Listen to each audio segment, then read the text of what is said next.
I mean, I don't know, I can't pinpoint it, but there's something wrong with you if you think Horizon Zero Dawn's not a good game or you couldn't Yeah, get yeah, into yeah. it. I mean, I think that's what a child would say. Hey, everybody. Welcome to this episode of It's Your Birthday, the only podcast that gets you a gift every single week. And you know what? This week's not going to be any different than the other ones. We got video games this week. That's the gift. It always is. Check that. Dad. Yeah. Kelly's making fun of me for not liking Horizon Zero Dawn, and I know that you work Yeah. for Sony. Oh, is that what he does? So can you delete his PlayStation, dude? Thank you. He's got like 3 Don't- of them now. And he has like a whole stack of games on his desk, and it's getting out of hand. And I need you to delete his PlayStation and his PlayStation accounts. Hey, while you're at it, you think you can get him to pass out some more PS5s and tell him and ask him how he's feeling from the last time he got his ass whooped. Go ahead. Okay. Yeah. Hey. Yeah. Can you make sure that that the PlayStations keep flowing? Because my stack that I'm selling over there on Facebook, a marketplace, is getting a little low. Oh wait, hold on. What did you say? Nothing. I didn't say anything. I didn't say Dude. a damn thing. I don't have a bunch of Sony PlayStations rotting away next to a bunch of fucking Adidas and Nikes. I wish you panned the camera over and it was like 40 PS classics that you just can't get rid of. Thinking you're just gonna retire off those. I can't move these things for the life of me. Yeah. No, Tragic. dude. Even at $20, Best Buy was struggling to get rid of them. And Bro, that's a store you can go in. I was at a Target at my old job, and it was like 3 months after they released, and the prices were already tanking. And I had the money to get it. I was looking at them because I was like looking for amiibos or whatever the fuck I was doing at a Target, and I looked down and I saw it, and I was just like, I could, and I didn't. I just fucking had no passion for it. I had the same thing where every time I went to a store, I'd see one, I go, not yet, and then I would just kind of look at it, and I'd see the price go down another $5 or so, and I'm like, it's not time to strike just yet. And then when they were like, Best Buy's like, hey, it's basically $10, and I was like, now's the time. Now's the time to strike. Yeah, they're basically it's $10 and you get a $10 credit for your next purchase. Because I think it came out at $100 if I remember right. It was like $79, $80. It was like something like that. It had to have been. It's like $100. This is verifiable. Hold on, PlayStation so like $100 Classic. Let me see. StockX. Dude, look at him now. $80. Look at him now. I should have bought some more. Yeah, 6770. This looks like this doesn't look like a fucking scam, or this doesn't look like not a scam, third party seller. I don't know. I think it would. What well, these look at the things retailed at. The Wikipedia will tell me. Oh goddamn! Yeah, $100. What did I say? I remember, like I said, I kept watching. I was like, it's never worth that right there. And then my god! Just kept waiting for it to sink.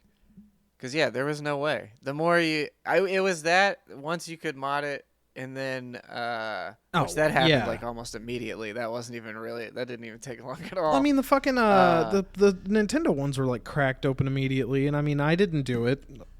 I didn't. Okay, I did not do that. Okay, this is more incriminating, I think. But go ahead. I did not. Okay, quit pressing me. Yeah. Oh, I wasn't. Stop yelling at me, dude. I did not do it. Okay. Yeah.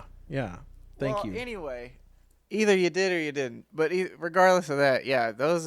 Because those came out at what, like 79 or 80, I think those were, and then that came out $20 more with like less of a library. Because I don't even think it had. What was it? It was a weird collection of stuff because you didn't have Activision had the good ones, so you couldn't get Sony, you couldn't get Crash or Spyro. Oh which is yeah, what that's you would right. Want. Yeah, exactly. And then actually, let me see. Hold on. I have the list right here. I pulled it up because there were differences too. Like the European regions got different games. America got different games. There's some weirdness there. Let's see what we got. Okay, we go got ahead, Battle Arena Toshinden, which I don't know. Maybe it's good, but not one I can like remember.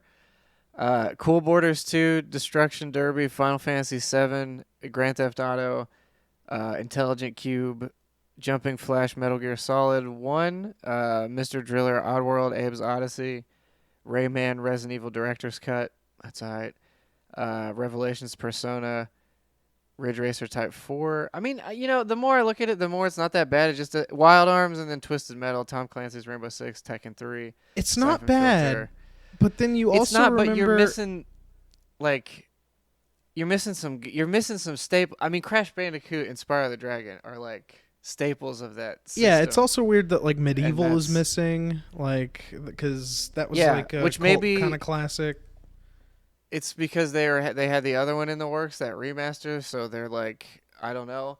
Like, it Yeah. almost seems like they would think that this was going to sell solely because Final Fantasy 7 and Metal Gear were on it. Also, like that Parappa seems the like Rapper, Tenchu isn't on Yeah. here. Yep, 2 more that you would want. Yeah. Like Persona Revelations is a surprise. Like that's wild that that's on there, and like Tomb Raider, because that was really popular on the first PlayStation. yep, another one. Yeah, you could the list could go forever really, because when you Yeah, think yeah, of this, like you look at this thing and you go, that doesn't really seem right. The first Tony Hawk game would have been another one. That one seems really a stretch to get onto this, but that would have been one of them.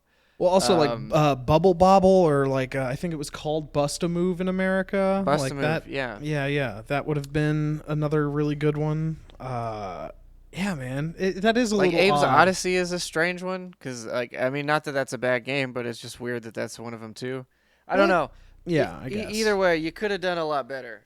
So I get why it didn't Well, the other fly off fault, the shelves. the other like folly of it or whatever is that like some of the games Oh, they didn't run that great either. they didn't run great, That's- but also some of the ROMs were like European ROMs on the American version, and they were like 50 hertz, like they ran Oh, at 50 yeah, hertz, yeah. so Yeah, that was they the big fucking thing. Yeah. looked and played weird. So Legacy of Kain it would was a have been strange another thing. really cool one to have on there. That would have been Soul Reaver. That would have been Yeah. Or I don't think it was like the Legacy of Kain wasn't that one, but yeah, Soul Reaver would have been cool to have on there. Yeah, that's another good PS1 game. I mean, we but really there's a could lot, keep too. talking like really good PlayStation. I mean, Brave Fencer Musashi. I mean, come on. Yeah, It's the only come on. PlayStation Also, 1 game the that really the means controller anything, but- came with was like pre-DualShock, right? So it was just Yes. the well, yeah, no stupid. joysticks. Yeah, Yeah, and I mean, a lot of games didn't really utilize it either, but it would have been a nice addition to have. Yeah, it's just I don't know, strange omissions all around, really. yeah. I don't know why they decided to do it the way they did, but I imagine it's because all their properties have been sold somewhere else for Yeah, the and most part. Everybody out there could wait for the PlayStation 2 classic, or they could do what you've done and just go hog fucking wild on. Yeah, well, I mean, you'd have a better chance of finding PS2 games than a new PlayStation 2 console if it comes out. It's as gone as the second it gets through a shelf. I mean, you know that fucking luftwing amiibo or whatever, leftwing or whatever his name is, luftwing. I don't know. Loftwing, yeah. Yeah, pre-orders done. Well, I went an hour after it was announced, all gone everywhere. Best Buy, games, they're all gone. So that's gonna be I an will- $85 amiibo. I'll give you some hope though. If you go to like a small gaming store, like a game around here, like a Game Exchange or like whatever, they'll get new amiibos, and they'll get a bunch of them too. Like even the ones that are like one-offs. Like there's one that I go to pretty close to me that still has not the Monster Hunter. There's a game that came out recently that released some amiibo for, and I can't remember what it is. But they have a couple of those, and I was sorry, Mario 3D World. I was surprised to see like the Cat Peach Oh. and Cat Mario. But aren't those reprints though? Like of, No. The cat ones were no? like made for the Switch re-release. Oh, I didn't know that. Yeah. Okay. So they still had those. They still had like some of the Pokemon Trainer amiibo. So like, Well, I'll give you actually, a the little Best Buy hope near me, there. I've seen those quite a few times. yeah. Yeah, I wonder. I don't know. I'm curious to know if how hard it would be to hope- get a hold of. I really hope they learned their lesson about the fucking Animal Crossing amiibo card fiasco and like stop doing like retail exclusive amiibos from here on out because it's insane. Like it's just insane. Well, the Monster Hunter ones is the same thing because that was just done through GameStop, so they're oh well, then never clearly mind. Lessons are never. yeah, they're clearly not. Actually, because my buddy Dan, the guy that lives out in Australia, he was saying for the Rise, or not the Rise, the next ones, those ones are only going to be sold like at EB Games, I guess, there. Whereas the last ones for Rise, he bought straight through Nintendo because he could just ship it there. But we couldn't do any of that here at all. We could only do the GameStop one. And I'm pretty sure these ones, too, will be the same thing. I don't think they're going anywhere else. Yeah, it's pretty ridiculous. Frustrating. Yeah, it's not my favorite thing that they've decided to do. Especially, they've chosen one of the only games I would care to get amiibos for anyway. So that's also frustrating, but either way. But yeah, I guess we can go through this stack real fast because we got a ton of new shit to go through. So I'm gonna try speed through this one a little bit, which won't be hard because I'm sort of at the point now where I'm sort of grabbing stuff I have never played but have thought about playing. Like I've grabbed a few along the way, but now I'm starting to get more into territory of stuff I've never played before. Which is exciting to say the least, I guess, because some of the other ones are,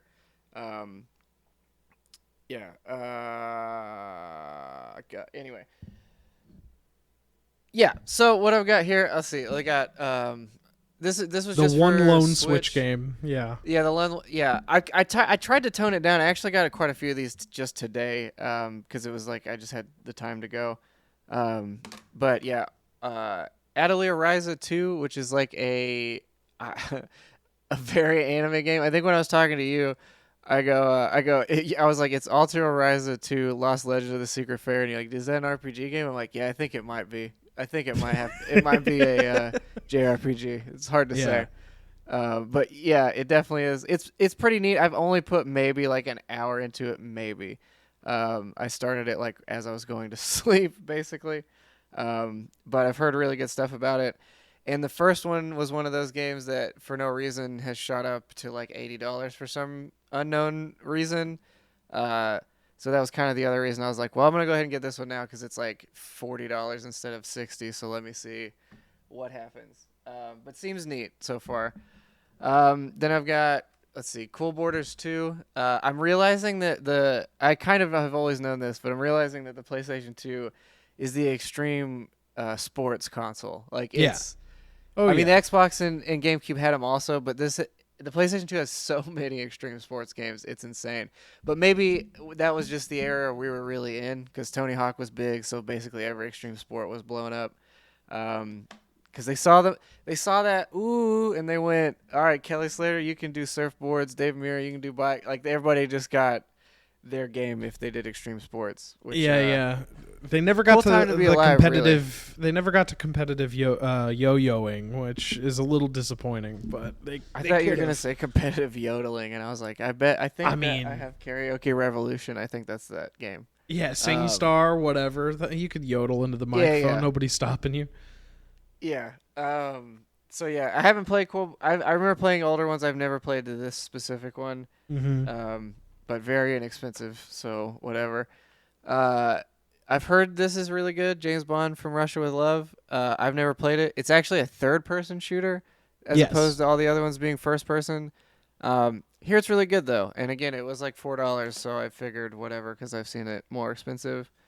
And then I got Minority Report, the game, which was awesome if you never played it, because you didn't play anybody in the movies, but it was a third-person action game, but they had excellent ragdoll physics, and you could throw people through windows, and they had they had physics on glass and bodies, and so that was fun. I do remember reading like a Game Informer or something that was like praising the ragdoll shit in that game. That's the only thing I ever remembered about it. It's awesome because I remember I don't remember it super well, but it was like the tonally it was pretty serious, but you were just blasting these sock puppets of people around the go ahead. I am curious. Minority Report game Ragdoll. I do want to, because I never actually really saw it for myself. But let's. Oh, it's Ragdoll been a long time fun. since I've seen it, but I remember it being. Oh, the guy's got the Star Wars crawl. We're real into like deep late 2000s YouTube, aren't we? You got your boy over there giving you guff. Yeah, he's looking at the Star Wars font too, and it upset him a little bit. We Oh, could so probably this dude's we could this probably dude's doing he's starting the cheat whole game. codes. Yeah, Yeah, let's. hold on. I do want to see. Okay. Well, that's not exactly what you want, but Oh, he's okay. doing Well, like this is low just gravity. Yeah, this boy is cheating. Yeah, This I boy's don't want cheating. to That ain't get right. out of here, dude. Get it cheat using cheat codes. But Tips I and think he tricks also magazine had having ass. like a concussion gun that would sort of shoot air at people and shoot them out a bit. So Oh, like that an was air another neat kind of Zuka. thing. Yeah, Like yeah, kind of. he sold like if I remember, $100 worth of candy bars in middle school and got the air Zuka. mm-hmm. That's really cool. Yeah, he went to door to sell candy bars because he wanted an Airzuka so damn bad, and he realized he could get it at Spencer's for only $10 instead of having to work a 40-hour work week selling candy bars just to get a toy. Anywho, then we got MX and ATV Unleashed. I remember again another game I remember being pretty good at the time. If it holds up now, we'll see. But I assume it probably will. It's motocross. It's hard to fuck that up. You just kind of you want to jump dirt bikes, you can jump some dirt bikes. I'm really trying to find Freak Stylers, which was the EA Big motocross game, and that game was pretty rad. Freak Stylers. Okay, I don't know if I remember Freak that Stylers.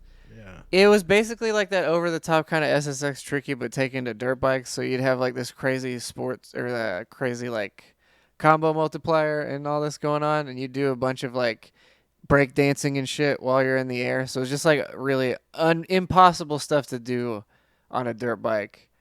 But yeah, Freak style game. PS. Oh, here it is. Yeah.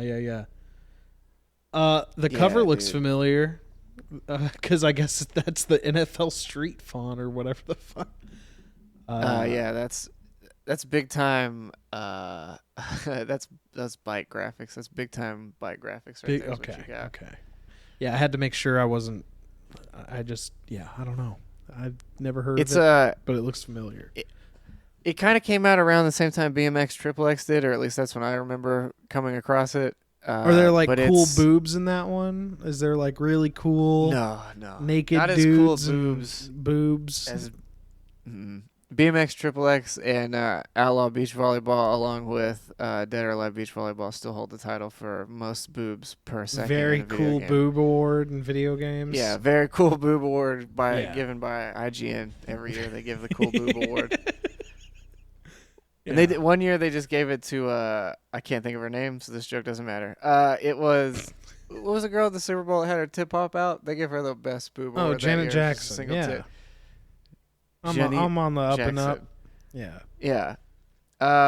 So Automodelista was another one. This game was. I've heard the Japanese version is better than the American version of this game, but it's a Capcom racing game. I really liked it. The art style is rad. You can do a lot of like weird customization stuff to like your garage and kind of decorate it and your car. Like you could do a lot of like weird aesthetic stuff. The racing could be a little bit tighter. Mhm. But I'm getting the hang of it. I think it Is it just like requires you to be a little more delicate. Oh, is it like so? It's a sim style racing. It's not like Yeah, it's a arcade? lot more Okay. of a sim than I thought. Because it's also like when you start the game and you start the career, you can basically pick any car that you want. You don't have to like unlock them or whatever. Like there's some that are unlocked, but generally speaking, it's like here's all the shit. Just tune it how you want. Yeah, I figured that game so was like a sim based on the fucking 16th century English author fucking name that game has. Like some Yeah. like holy shit. What is it? Auto Mona Lisa? What is it? Modelista. Modelisa. Yeah, that's Or classy. probably That's Modelista, but either way. It's very classy. Yeah, it is. Can't I have mean, an it came with arcade a full racer. bottle of wine, and you have to find it. I had to get it from a French man. I went on eBay and said, "Who's French? Who's got this car game? Who's got this cartoon car game?" And he rolled up in a Ferrari and he said, "Oh, oui, PS2 video game." Oh, and then I don't know what French people do. That sounds terrible, really. And then pretty he accurate. as he drove off, baguette shot out of the tailpipe of his car. It was really wild. I'm sorry, his scooter. Anyway, Yeah. Or he had 5 shirtless guys carrying a rowboat that he was pretending to row down the street. And he was like, I love the canal. And I'm like, dude, that's Greenville, dog. That's a street. We're over here on Ross There ain't Avenue. water What are you anywhere talking around about? here. Yeah. Hey, we're in Dallas, brother. Show me the closest tree. You can't see it. All right. I got Super Monkey Ball Deluxe. I've never played Super Monkey Ball. I remember I maybe played it once at somebody's house, but I've never owned or spent any time with Super Monkey Ball. But I hear Super Monkey Ball is cool, Super and Monkey Ball. it was between this one and then Super Monkey Ball Adventure, but Adventure reviewed very poorly, so I didn't grab that one. I don't know anything about any of them though. Yeah. Actually, a lot of racing games, to be honest. Like, this is pretty much a lot of what these are. Shocks, which I'd never heard of, which is an EA big dirt racer. But it's pretty interesting. Like, like, so in the tracks, there'll be like a almost like a time trial sort of thing in between all of the track that you're doing. So it's like you'll pass a threshold, and then a clock will start ticking down with like a gold, silver, or bronze thing. And if you make it to the next checkpoint before that goes away, you get like bonus money. And then you gamble your money to pick a new car that you want to race. And then if you beat it, you get that car. But the in between stuff is neat. Like the weird things they're adding to the race itself, because I've never seen it done again or before. So it's like a weird thing that they were trying to do, I guess. Yeah, I would say maybe it equates now to like in Forza or some other racing games where like you have like a speed trap or whatever that's on a course as you're going through, and it'll give you points based on that. I think like the Crew does that, and I know Forza Horizon definitely does. So it's kind of similar to that, but I don't know. Pretty neat game. I had no idea what it was. I had no expectations, but most all EA big games are good. So I figured, I want to get an EA big Freestylers, drop NFL Street. that I can hit every time you talk EA, about EA. he just like Yeah, shits just his pants. Yeah. Yeah, exactly. I should work on that. I could. You know what? I could probably record you one if you can't find it, because I can hook this. I could hook the PS2 through the HDMI converter through the Elgato to this to then record it with OBS to get one sound clip. That could be possible. I just think that's really funny. Yeah, I don't even want to technology's look at. on YouTube for it. I want you to go through all this rigmarole to get it done for me. Thank you. I'll just make it my text tone. So anytime somebody texts me, I'm like, that's for me. So then Gran my Turismo accountant. 3 A-Spec, again, one I spent a little bit of time with. I mostly played the PlayStation 1 Gran Turismos. I didn't really play many after that. That's but, the only sim racer I ever really got into. GT3 on the PS2. It's a really good one. Sure. I've heard it's good, yeah. And then I think either this one or 4 is the only PlayStation game that'll natively run at 1080i, I think, which is interesting. I think it's one of the only games, if not the only game, to do that. Harry Potter and the Chamber of Secrets. I remember renting this game. I don't know shit about Harry Potter. I think, I don't know anything about Harry Potter, really. Just I know all the character names. That's it. And I remember playing this game. And all the Harry Potter games are like weird third-person shooters, I think, a lot of them anyway. This one I know the is... later, Yeah. I know the later ones become a straight-up cover-based shooter. It's basically Gears of Potter and some shit, which is pretty wild to see. But this one I think was more of just a general action game that had some shooty combat. Yeah, I was going to say, like, I remember you explore Hogwarts, you do classes, and it kind of has, like... It has, like, one of those B platformer kind of like gameplay setups. It's got some combat, but it's one of those. Like... Sure. Yeah, it's not like Gears of Harry Potter. Like the fucking... I do like... I forget which one it was. One of but them, it was whichever one it insane. was, but there was like floating demented ghosts, and then you were fighting ground troops also. It was like insane.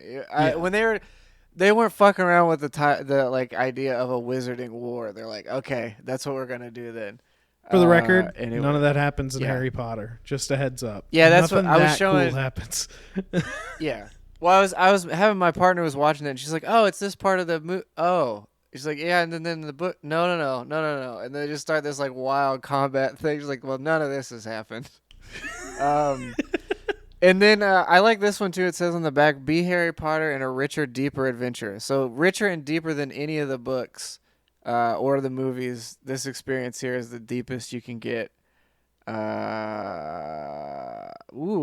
Confront mysterious chamber of secrets with advanced second-year magics. I wonder. Have you seen Is that PS1? from this game? No, this is PS1 Haggard. He just looks really cool. He just looks He really looks cool. awesome. Yeah, I love Yeah, it. if you told me that was Roblox, I would say yeah, sure, of course, I know that game. Yeah, that adds up. Here's another one I've always heard really good stuff about, but I've never played. But it's MDK2 Armageddon. I've heard it's really good. I've played. I think I've like tried it, but it's some weird platform game where you have this like wild cyber suit, I think, and then you like your boss is a dog or some shit. It's really strange. I remember this game being one of the. It feels like a very PlayStation-y game, although I'm definitely sure it came out elsewhere.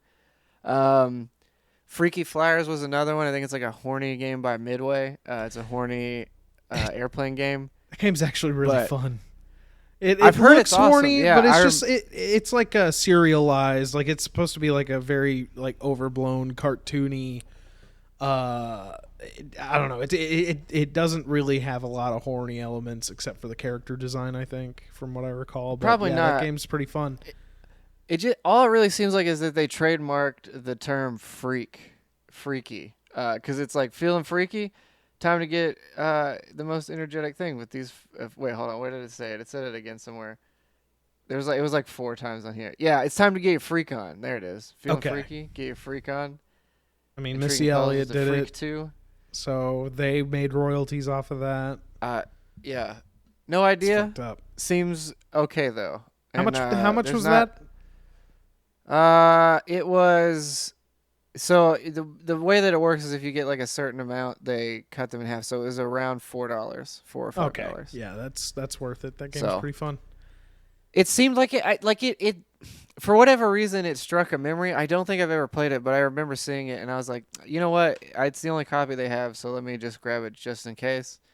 Then I got the first Flat Out, which is by Bugbear, the guys that did Wreckfest, which is one of my favorite racing games of all time. So I figured, nice to go back and see where they started because Wreckfest is real good. Also did some interesting ragdoll stuff. I remember that. Yeah. You would shoot out of the car and all that. And then the last two, just 2 Jampack discs. I found one last week and then one this week. So I've got, I think, 3 of these guys now. This was another pretty good one though. It was Shadow of the Colossus, Sly 3, Jack X, Ratchet Deadlock, Castlevania, Soul Calibur 3, Burnout Revenge, and oh wait, no. Maybe this was the first one I got. Now that I'm saying that, that feels. Yeah, I was like, I do remember Shadow of the Colossus. Yeah. Hold on. There's 3 of them now. I just gotta find where that third one went.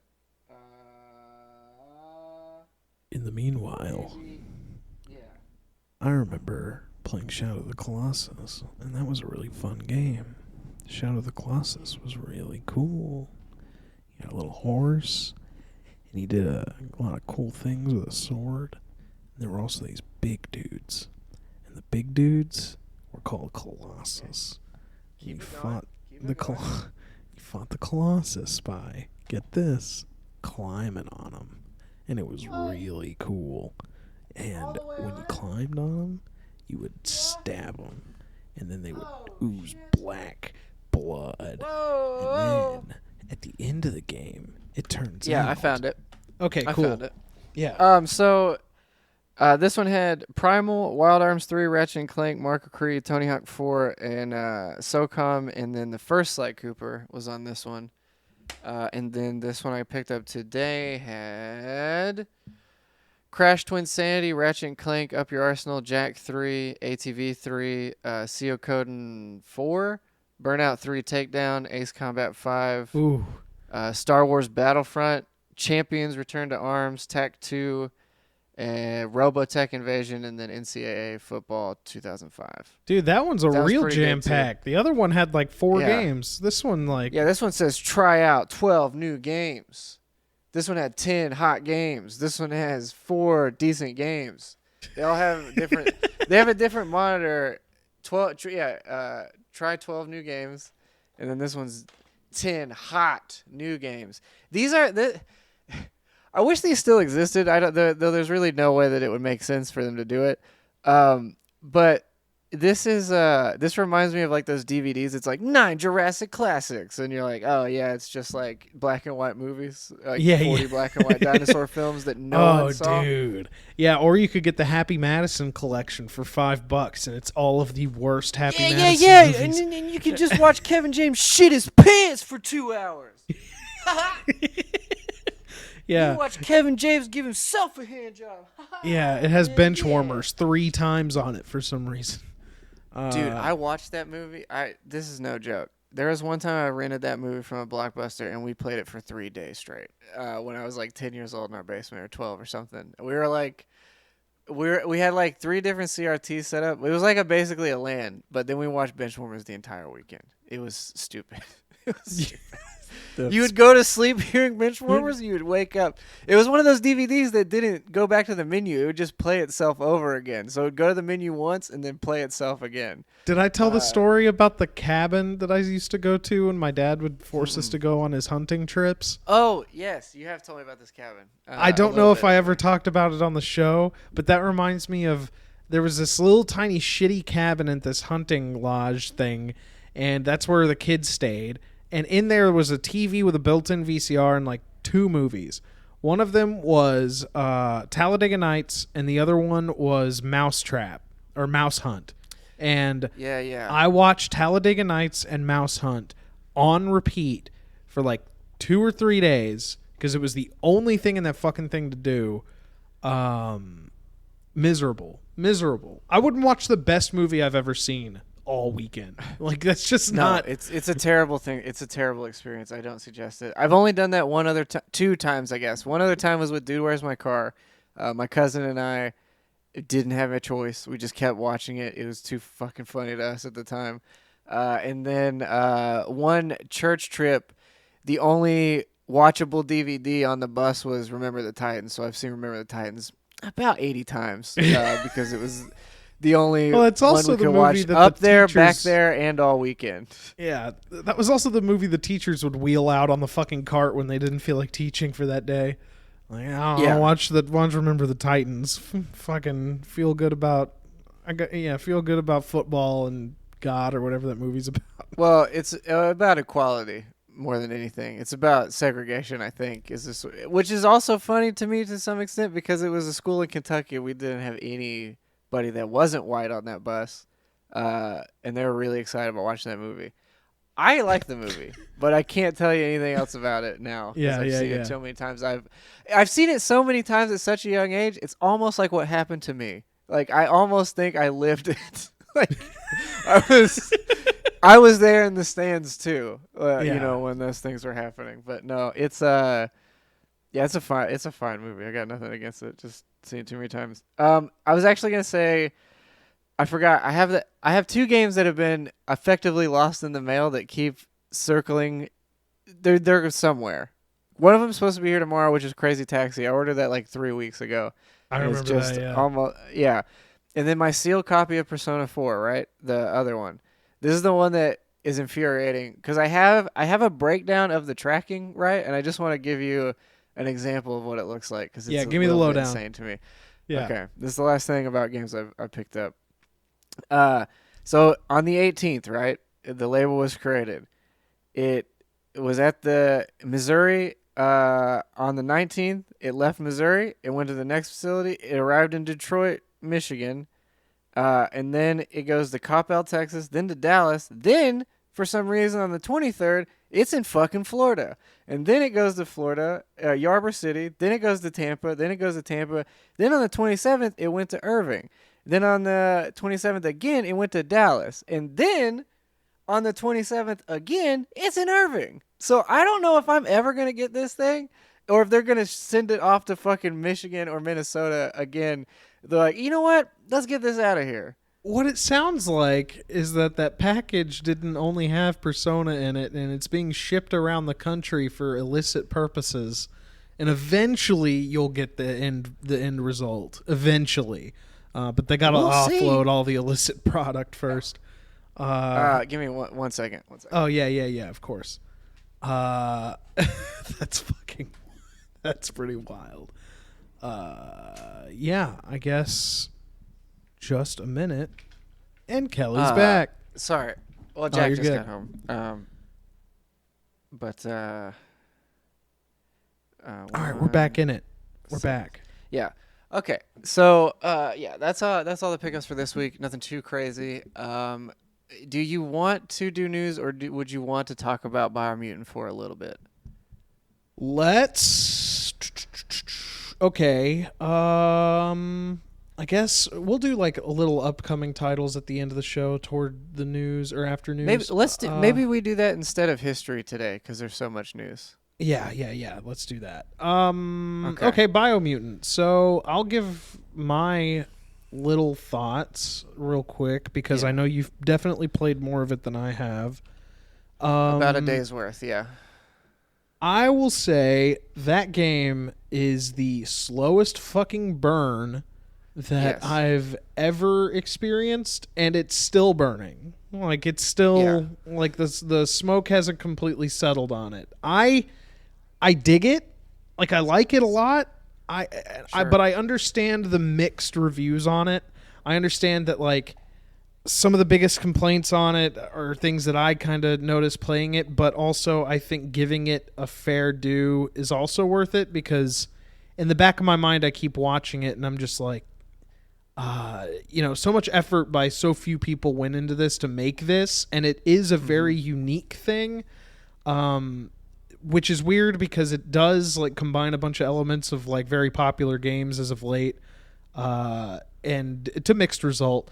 But I do think overall the gear system, the combat in some spots, and the character stuff is pretty top notch. Everything else around it is just kind of like a little jagged, a little rough, like loose leaf, like just a little a little unrefined in my opinion. But I do want to keep playing more of it. It's not like I hate it. It's just Yeah. yeah. I've taken quite a few notes about it because it's been it's one of those, I guess. There's like there's some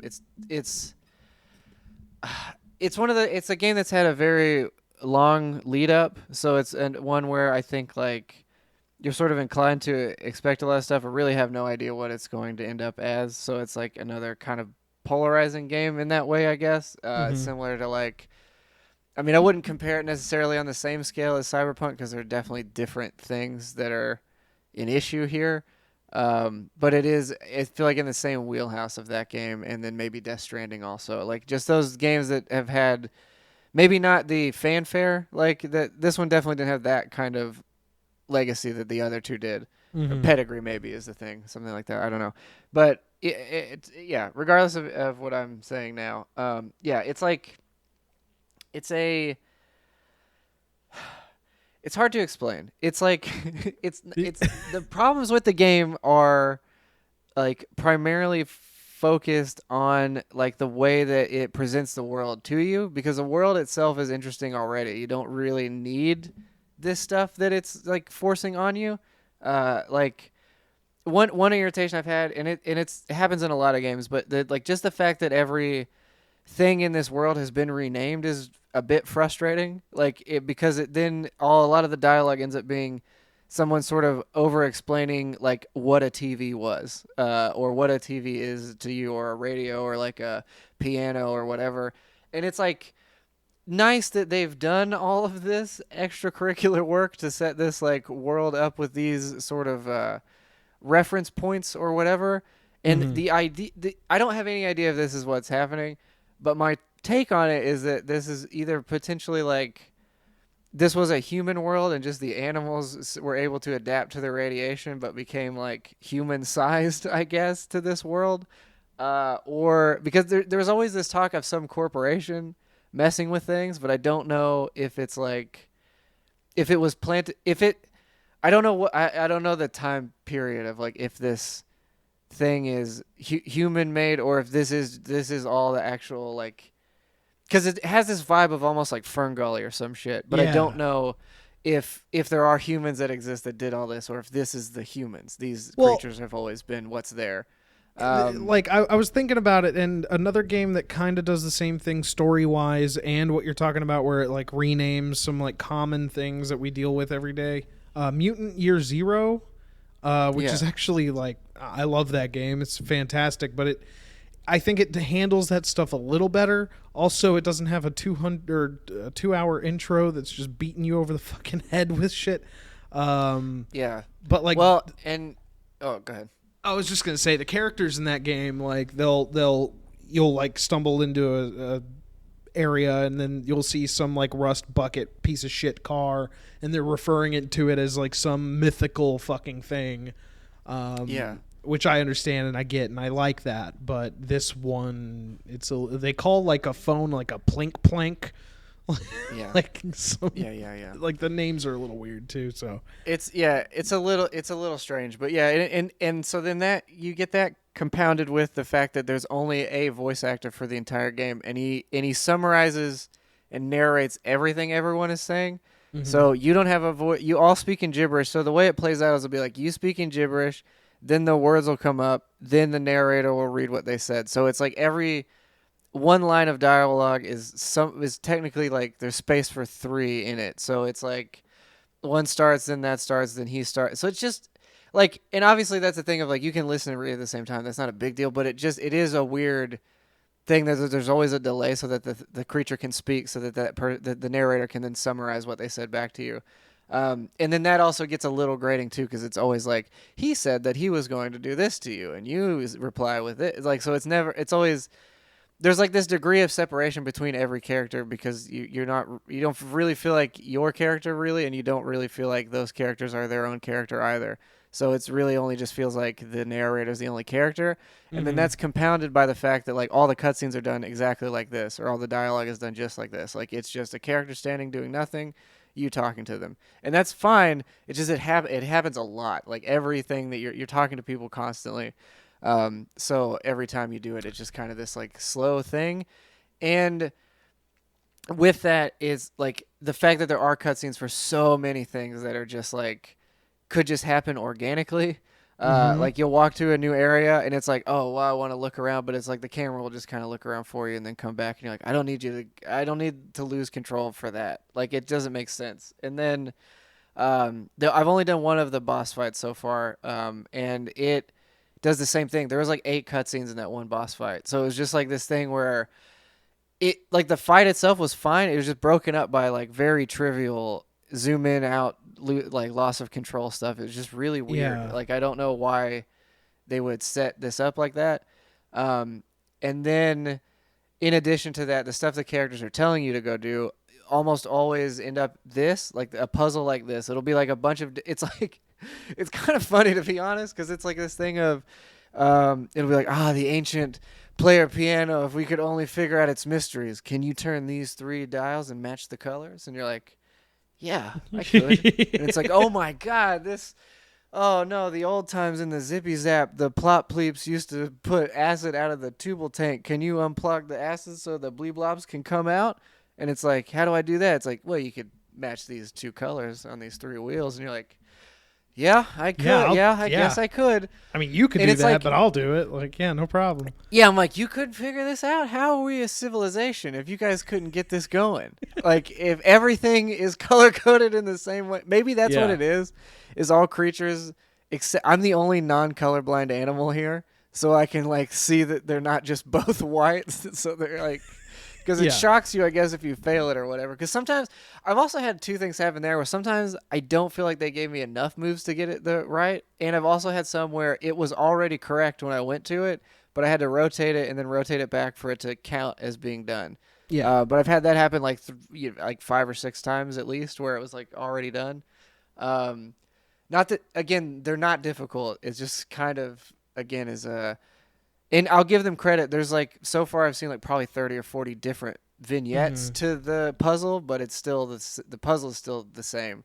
Yeah, also it's like The Witness, except they never get more difficult. You know what I mean? It's like always the same puzzle. It's the same shit, yeah. Yeah, it's the same thing every time. I'll say, like, to piggyback off of what you were talking about like the player agency, I think the narration was like almost like a afterthought. Like, it doesn't feel like it's very well tailored to the game. It doesn't make a whole lot of sense that it's there. I get it to an extent, but also like Breath of the Wild is like the one of the like when you look at the game or you showing somebody the game and they've played Breath of the Wild, they're like, oh, okay, I could see like the open world stuff is kind of similar. This game doesn't do a lot of like justice to itself because it has so much issue getting in its own way. You can, and I think I'm going to do this too when I get back. You can turn the narrator completely off, and I think I'm going to do that and see what it does. Like the cutscene thing, I think is still bad because I think that'll be the other thing that takes it away from you. But like, yeah, but what you're saying is true. Is like if you go to a place like in Breath of the Wild, you're like, well, what is this? Here, it's like, this is the old, and you're like, oh, I don't need to know. I want to see it. Like, let me see it, and then maybe we can figure it out. But I'd rather explore it before you go, it's this. And you're like, oh, okay. Like if it even just waited until you've been in that area for maybe like a minute or two and then goes, this must have been this kind of thing. And be like, oh, okay.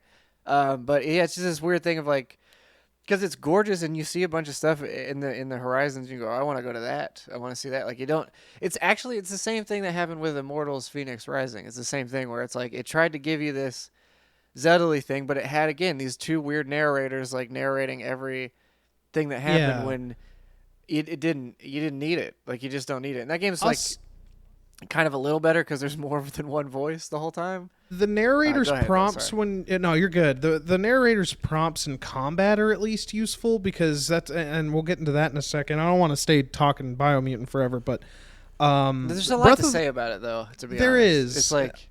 And I'm sure we'll say more as we like keep playing because we don't hate it. We'll keep playing it. But what you were saying I about actually really like it. To be honest, all this being said, I really like the game. I just I haven't got to the part where I and I haven't say the good because there's a lot else happen. Yeah. Anyway, go ahead. And I haven't played as much as Kelly has, so I can't really give way much of an opinion on some of the later stuff. But I can see the trajectory of it anyway. But like in Breath of the Wild, to go back to that comparison, like the other problem I have with this game, like narratively and like world wise, is that like none of the conversations have any agency or like some of the light and dark choices are a little odd. That system also kind of just feels like, oh, we should throw this in there. I think it had. I think from what I can gather about it, like it does dictate what spells you can use. There's like some that are locked behind dark and some that are locked behind light. Which sure. I think you can actually do both because you can just keep accumulating either pool. It doesn't like you're not. I don't think you lose anything from one if you do something in the other, which I think is like unnecessary. But like in a way, it kind of is like it is like how morality in life works. I guess like sure. you're not. I guess. You're not, and so it's really not necessary, but it is a part of it, the game. I get like, again, I think this game has more of a conceptual thing going on than what it probably seems like on the outset. Because there's just there's some just really interesting stuff that it goes on, and some of the dialogue even too is pretty interesting if you actually pay attention. The problem is it's hard to want to know when to focus on talking to someone. Yeah, and that's what I was going to say.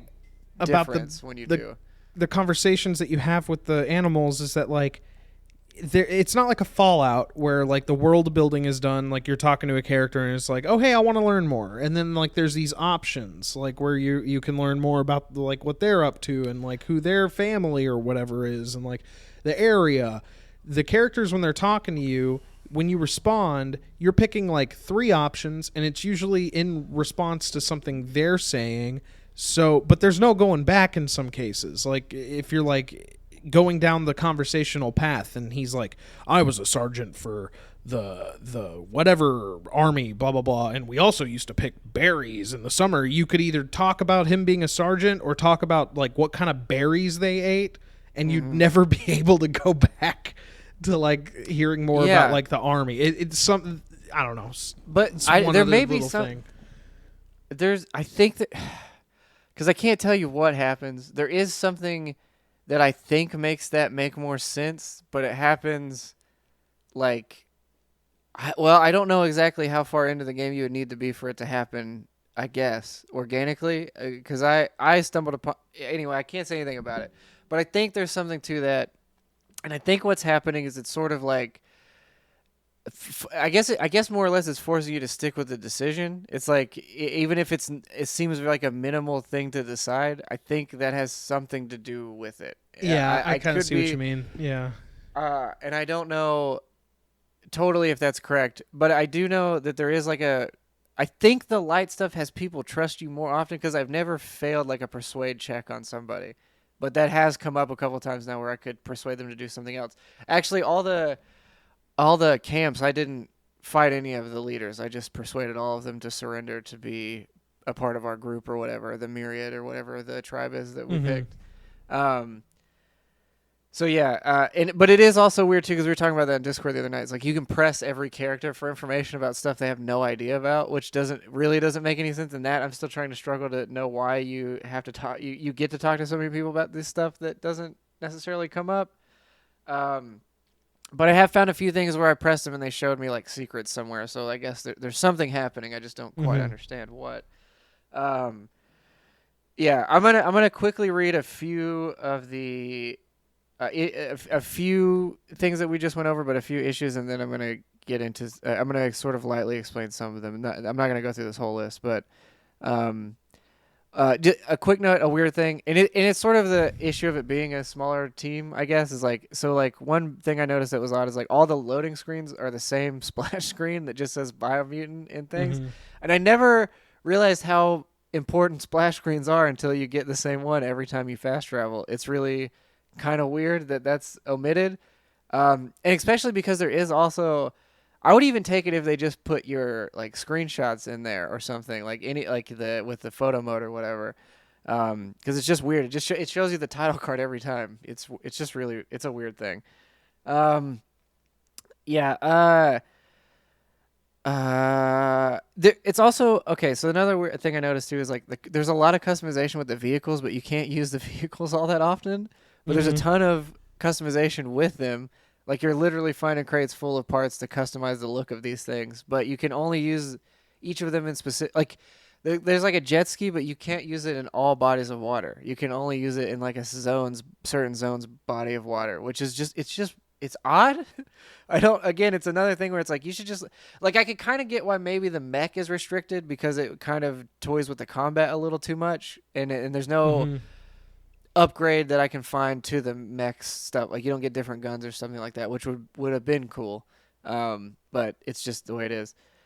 Uh, and so yeah, okay. I'll just do one major grievance and then I'll get it because it sounds like I don't like this game, but I really do like it. But there's the stat stuff is really hard to parse because it'll give you like when you get new items, it doesn't really they kind of don't ever really change and they don't compare base stats. So it's like if you have a fully upgraded chest and you find a new chest that seems like it would be better, you have to like take everything off the other vest and then see what the base stat is and then go, okay, now this one's actually better. And then, craft it or modify it and then put it on or whatever. It's a weird system where they want you to toy with stuff all the time, but it doesn't quite give you the right tools to do it effectively. You Yeah. also can't sort any of the crafting stuff either. So like while you're in a menu looking at for like the best handle or whatever, you can't sort by like the highest handle. You have to go through every one of them and look at a glance, which is I don't know, just some small stuff. I will say with the comment though, there's like you there's there are classes, but there kind of isn't. Like, and we sort of talked about that a little bit off camera too. But it's like you the combat it gets better the more you understand what it wants, but it wants you to use a gun and a sword at all times. Like there's not really strictly melee or I only use guns or I do this. Like a lot of your combos require you to be doing both. So it's like it really asks you to utilize its systems altogether. And I found this game really frustrating in the combat department the first like 3 or 4 hours because I just didn't quite know what it was wanting. But there's like directional like every direction of dodge with the gun has a different maneuver that happens with it, so it's like left or right or a different like rapid fire move. If you dodge forward, there's a sliding shoot. If you dodge backwards, there's a backflip, slow motion shoot.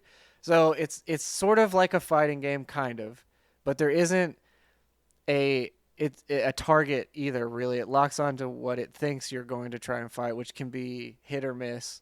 And then it sort of wants to. It really utilizes the parry more than you would think, because you can parry everything from what I've seen. Big monsters, small ones, everything, you can parry them. That could use a little more refinement. I know a lot of games copied like the Batman thing, but this could really use a little bit more of that, like of that even Arkham if the Asylum icon kind of shit. Yeah, was a little larger in a different color or something, or like because it's so tiny, or and like it's an audio in cue this game, or something. Yeah. Yeah, I think an audio cue would get a little too much, just because there's like 5 or 6 that'll sometimes there's like 4 or 5 at the same time that'll be doing the thing. Well, the way Batman handles it is it's it's not every like single one of them. It's not like a chime or something in like the Batman game. It's like literally like the enemy you're fighting, like making like a noise, like they're charging at you or something like that. The audio in this game is also a little weird. Like some of the audio design's a little odd, like strange omissions here and there that I've noticed. Well, and I think that's by virtue of how many enemy types there are. There's like they're kind of all similar, but there's a lot of different art for these enemies. And I've seen like 40 different enemies, 50 different enemies, and I haven't even seen 3 of the zones yet. So they've done a lot of work with that. I just don't know if that's to its detriment by all of them not being fleshed out as well, maybe. Mm-hmm. But they kind of all work on a similar structure. But yeah, once I utilize the way that the dodge angles and then the way that parrying works in this game, it has definitely gotten a lot better. Like I would say worlds better, really, because it was just that some stuff is just too chaotic without it. It almost plays like it wants to be a button masher. But if you had to be precise about what you were mashing, sometimes I don't know. It's strange, but it is good. I think it just needs tightened up a little bit. I've kind of felt that the whole time, but I still think it just needs tightened. I think there's room for that. Directions. I could see them like really doing some QOL stuff on this game, but I also like do see modders maybe coming in and picking up some of the slack, because this game, I don't know, it screams like modding to me. Like I don't know, like. I'd love to see people break it open and like implement some quality of life stuff, or like, I don't know. Yeah, I hope they do some good stuff post launch. Like I know it's a stretch to hope for, but I know like Generation Zero didn't sell near as well as this game did, and they updated that game for like 2 years straight, which is I don't think it's the same studio though, because that's Avalanche proper, and I don't know if these people worked on that game at all or whatever. I don't know the total workings of that. But if they could slowly take feedback and update this game over like a year or so, like you'd have something pretty good on your hands if they could steer it the right direction. Yeah, because there's a lot that's really awesome in this game. There's just some things that kind of unravel that experience, but it is. I don't know. There is something happening in it. I would just like to. I hopefully that speed will stay as I go through, because I'm still really enjoying it. But we definitely need to move on to something else, I guess. But I don't know. We'll keep playing it. Game. I'm not off board. In fact, when we're done here, I want to keep playing a little more of it. And I got the week off next week, so I'll be diving into it heavily, and we'll talk more about it. Cool. Yeah. But yeah, that's Biomutant. I'm interested to hear what you got. Yeah. And then I guess quickly, do you want to say something about Knockout City, since that's like the only 2 games we really played? Sure. Knockout City's pretty good. Because then we'll get news, and that's the show pretty much. But yeah, definitely. Well, we're gonna go over. We're gonna try something new too later on in the show. But Knockout City is great. Sick. It's sick. It's a really good feeling game. So my thoughts, like real quick, I think it's a good blend of like a Splatoon style multiplayer system mixed with like some of the more like Rocket League's a good example, like one that you gave me. Like it does kind of have like that same indie style feeling of like you don't think dodgeball would work very well, and then when you first saw Rocket League, it's like, oh, you're not going to ball around with a car. Okay, cool. But then you play it, and it's like, Yeah. oh shit, yeah, this has got some stuff going on. Yeah, this game has Yeah. way more mechanically going on than I thought, and I think that that's awesome. Dude, I'm telling you, the feeling of flinging a ball around a fucking corner wanted style and smacking someone in the head feels great. Like, who knew? I mean, you always knew dodgeball was fun, but we've never had a game come close to being good at it. Like, Disco Dodgeball was okay, but it never had like the sound and the weight of a dodgeball game. And this definitely does. Like, the sound design's really good. The hits feel great, like when you really get someone. Another good use of ragdoll, speaking of that. It's another one where you usually feel like there's maybe a few exceptions, but generally speaking, like if you get taken out, you're like, I should have done this instead, or I didn't pay attention to this or whatever, which is the mark of any good competitive game. I find the meta that people are doing is like, I'm used to like people trying to like throw their balls like at full speed, but sometimes you'll get that dude who's like, oh, I'm gonna fucking trick this dude. He's gonna try to parry at a full charge, so I'm gonna get him like with a really slow ball. And so when you're like stuck in kind of that like those frames after a parry where you can't really do anything, like you can get kind of caught in that. So like the timing is very important. Dude, my strategy lately has been get up close, back off a second and lob it right onto them. Like, get in their face with the ball and then lob it over top to just dunk it on them. Like, because there's no, like, the ball basically just goes away from you and then it's just right on their head. Like, I'm a huge fan of the lob. That's my favorite shot in this game so far. Just getting a big old dunk on somebody. Pretty good. But yeah, it's cool. I can't wait to see what else they do with this game because it's already cool. And there's quite a few different modes that have popped up too. There's like a diamond one, which was basically like kill confirmed. And then there was I saw one today that's like an all ball match where everyone is a ball, I think. Yes, but I haven't that checked that out.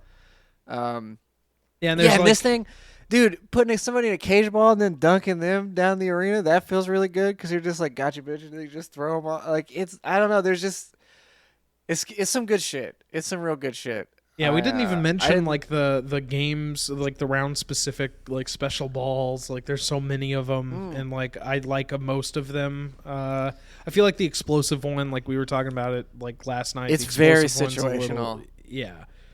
I was playing a game with it today, and it's like that thing starts ticking the second you pick it up, so it can blow up in your face too. So you really have to be like have a use for it if you're gonna use it.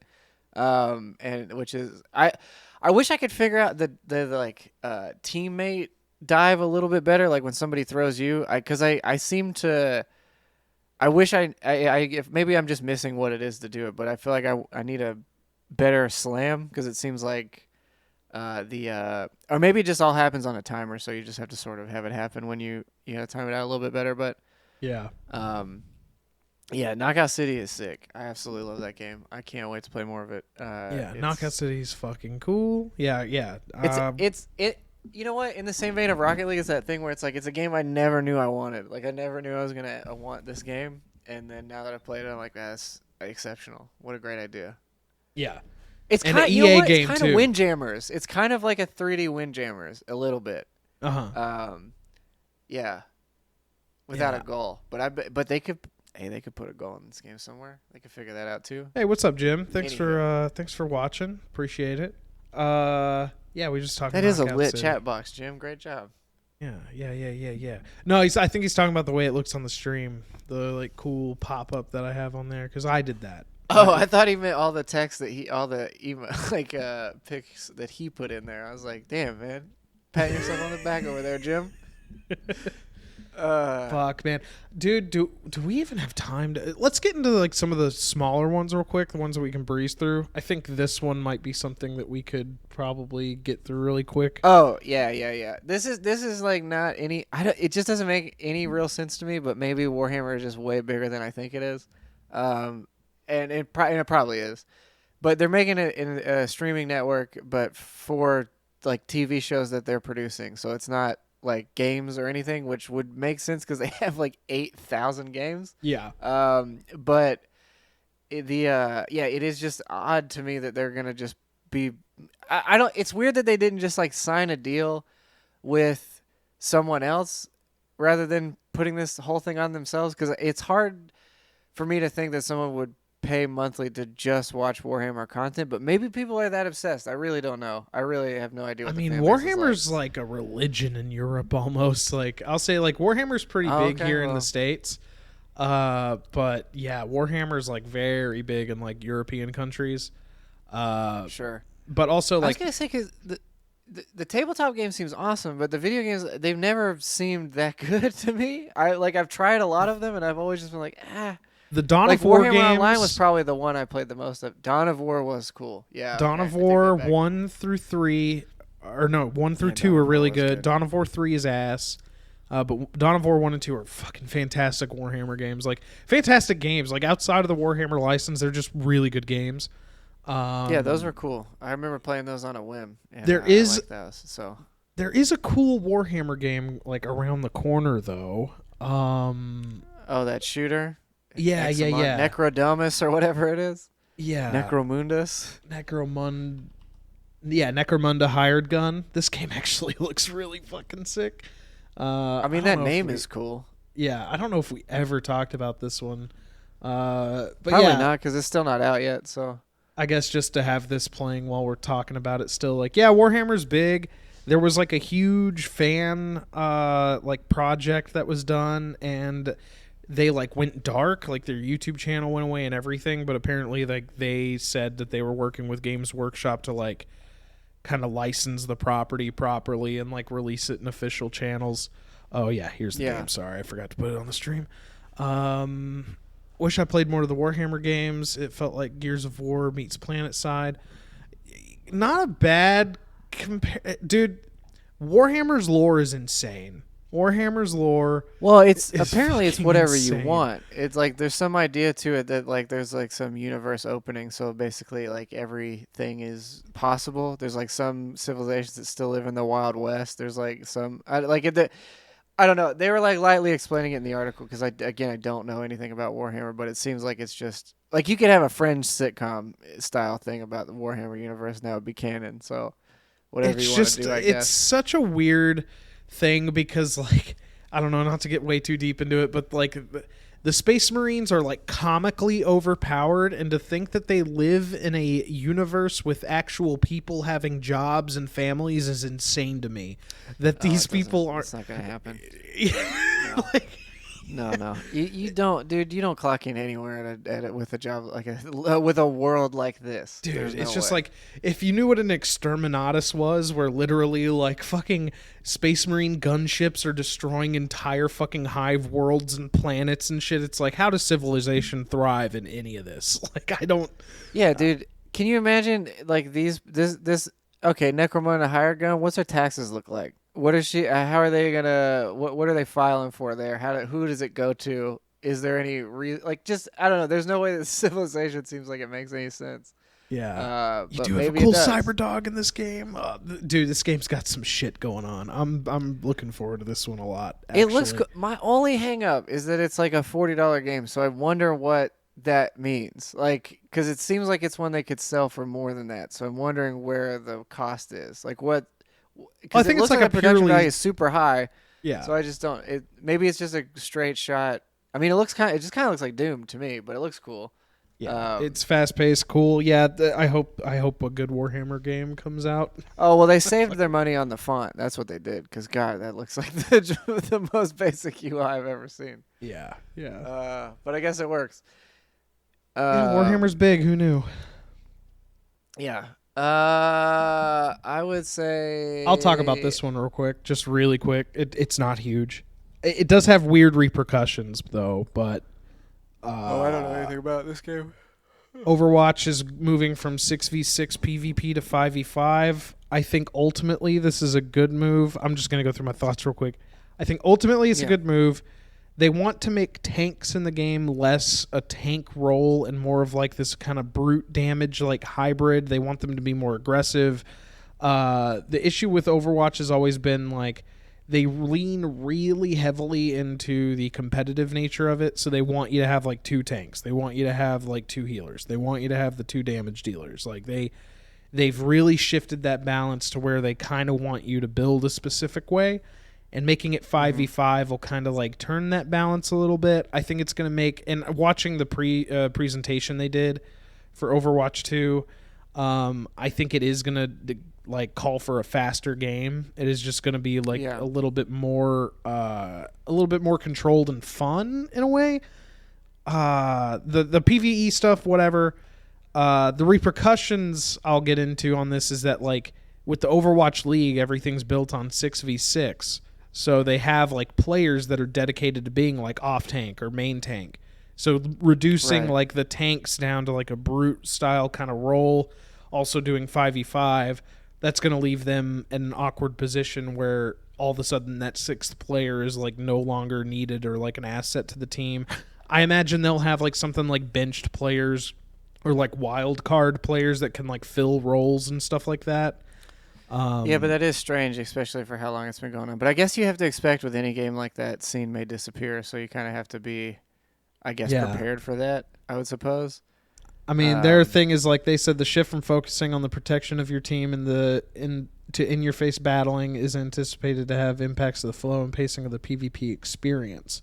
And that's kind of what I'm talking about. Like in right now in Overwatch, in the meta anyway of how it is, a lot of it's like shield tanks. It's these big team fights where it's just like they usually end in like trade-offs and standoffs or like the progress of the map doesn't feel there. When you're getting melted down, it can be really one-sided. But if you're playing like two very balanced teams, like everybody on each team is on the same page and you're both like playing objectives and stuff, a lot of these things end in like washes and stalemates and like, I don't know.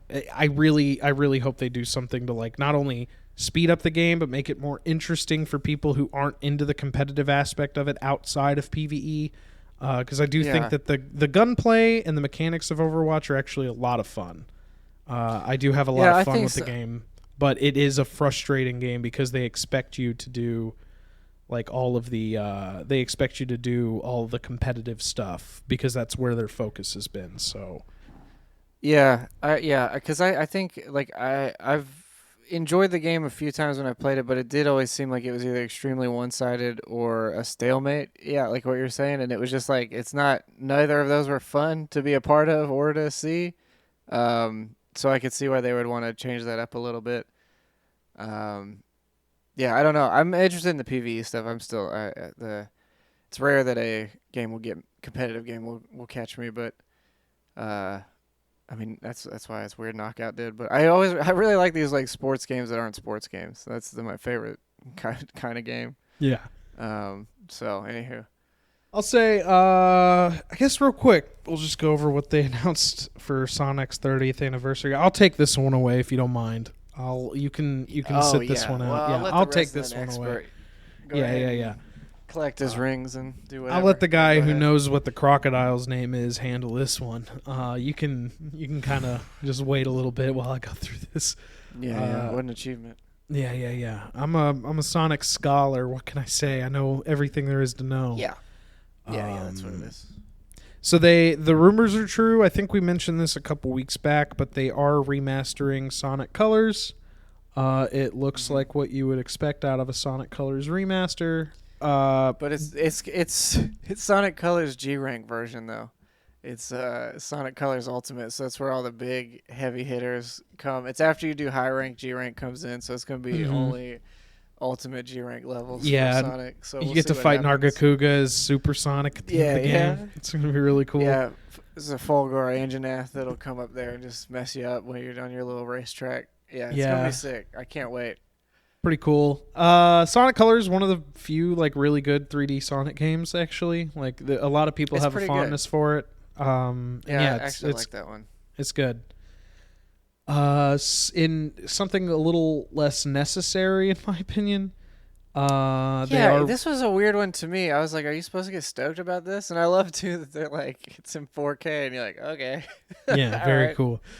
I mean, the cool thing I'll say about this is that they're all in one package. So you get like Sonic 1, 2, 3, Sonic and Knuckles, Sonic 3 and Knuckles. I think Sonic 2 and Knuckles as well. And then you also get Sonic CD. in one package. The neat thing about it, though, is that Sonic 3 has kind of been MIA from a lot of these, like, 16:9, like, remasters because of some music rights. Like, they just haven't been able to sell that game to any capacity, so that's coming back. And, yeah, the Christian Whitehead ports that are, like, the 16:9 recreations of the original games, they're, like, really faithful, look really good, play really good. That's the guy who like they eventually hired to do Sonic Mania. Okay. So yeah, having all that in one place is really neat, I guess. But also like you can get these games already, except for Sonic 3. Like that's the only exception. You can get every single one of these in a remade aspect ratio to some degree. I was gonna say that is the weird one. I mean, actually, I wonder if. Oh my arm! Goddamn. Oh, this one has Sonic 3 on it. Yeah, well, I mean, yeah, that was a long ass time ago. Yeah, that was a minute ago. But it is kind of the same collection again, a little bit. Yeah, I mean the Mega Collection's fantastic. What this is missing though, like when I hear Sonic Origins, they really should have added like the adventure games to it. Why the fuck not? They probably should have also added. Dude, I don't know because you can get those for like $2 on Steam all the time. Exactly. So I don't know why they didn't just throw it in there also. Well, okay, so I guess that's the last question I'll have about this then. Is that what you think the tease is? No, the tease. We gotta talk about that too, but oh yeah, this you're talking about the tease at the very end, like the trailer they showed. Yeah. I don't know. I don't know. I doubt they'll ever go back to adventure. I doubt they'll ever do that. You think? I mean, it's what I'm assuming that's what everybody would ask for, though. I mean, that's what everybody's been asking for, but after 06, like that kind of quelled some of those, because they swore up and down that 06 wasn't an adventure game, but it had all the trappings of an adventure game, just worse. Yeah. Well, I feel like Sega's kind of started to learn its lesson though, because I was seeing another report the other day too that was like, hey, Sega's like starting to realize that it owns a bunch of shit you want to play, and you're like, yeah. It does. Like, Sega made some of the coolest games for a long time, especially like older style arcadey games. Like, they made some really good ones. Like Jet Set Radio, Crazy Taxi. Like Jet Set Radio, like Super Monkey Ball, like Space Channel 5, Samba de Amigo. Dude, there's so many good Sega properties. Shinobi, I think, is another Sega property that they don't do anything with. They tried doing, what was that? Gunstar Heroes, that's another really good one. What was that other ninja game they did? They did a re-release of, or not a release, but like a remaster or something. Strider? No, Strider's a Capcom joint. It is. That's right. It's a Capcom joint. Yeah, you're right. But yeah, Sega. I hope they get back to Automata Lista, dude. That's Capcom also. Just kidding. Yeah, but my thing is with that Sonic Origins thing, they should have added all the Jim's Collections games to that as well, which is like Sonic put the them Fighters. all in there. Ain't nobody playing Heroes or fucking Knights of the Ring, dude. Just put all the Sonic games in one collection and stop running your mouth about it. That's all you gotta do. Yeah, we're tired of it. To go through this really quick, they're not doing a Sonic and Mario at the Winter Olympics or whatever again, or the Summer Olympics. Travesty. Yeah. How are we gonna cope with it? Actually, they did do it. They did release it when the Tokyo. Yeah, they already did, but that was supposed to happen. There's a 2021 already. Yeah. Yeah. When it was for the Olympics, that was supposed to happen, but it didn't. Yeah, exactly. So you couldn't make your predictions for what country would win based on your favorite Sonic character like we normally would do. So now Sega's made like in the Yakuza engine like a real Olympics game, but they put this goofy ass like Sonic mascot thing, and I love this. It's pretty fucking cool. I thought it was just like a dude in a costume over top of a game, and then I realized it was actually rendered in engine. And I was like, "This is crazy. What? Yeah. Like, what is this?" Cool. I'm totally about it though. Yeah. Doctor 2 Point Hospital is another really strange one, but I think that is a Sega game, so it kind of makes sense. Yeah. That's a Sega game. I don't know anything about 2 Point Hospital, but it seems like a game that would be up my alley. Like I love management sims and stuff like that, so. I think you'd enjoy it. It's actually kind of similar to that Evil Genius game. But you're still trying to save the hospital, but it's like a shitty a hospital drama kind of thing. It's pretty good. Got it. It's a decent game. I Yeah, just see, want this to be on PC so bad. God, I want Sonic this the to be on PC so Fighters. They should have had this Yeah. in that fucking collection, because Sonic the Fighters is actually like an interesting fighting game. It's not a fantastic fighting game, but it's unique. It's Was like that on the Dreamcast? it was an arcade game, and I think they Oh. ported it to Saturn eventually. I think.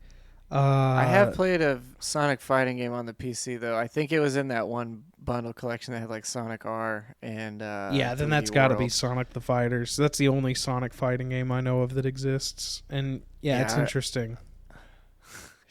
That's not my takeaway, but yeah, I'd like Yeah. to see it again, I guess. But yeah, so Uh, in the Yakuza and Judgment games, they always have like these Sega arcades, which is really cool. And yeah, you can play Sonic the Fighters in the Sega arcade in that game. So really neat. I want to play that game. Wait, And then- wait. Scroll back. Hold on. Judgment releases on PC. Go ahead. Scroll down a little bit. On PC and consoles September 24th. So we are getting a PC version of that game. Is it? This is like I don't trust this website. This is just the first link I. What? Shaq News?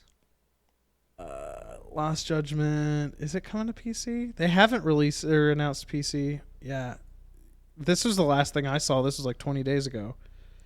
Lost Yeah. Judgment is not coming to PC at this time. Fuck. Yeah. I mean, I just want to play the Fuck first you, Judgment. Shaq I don't News. want to bust out a PlayStation to play it. I want them to release the original one on consoles so I can at least try it. I don't know. I want to see it. Yeah. Either way. Any who. Dude, this And then art there's book thing merch. is fucking rad. That's the only thing that they really announced that I want.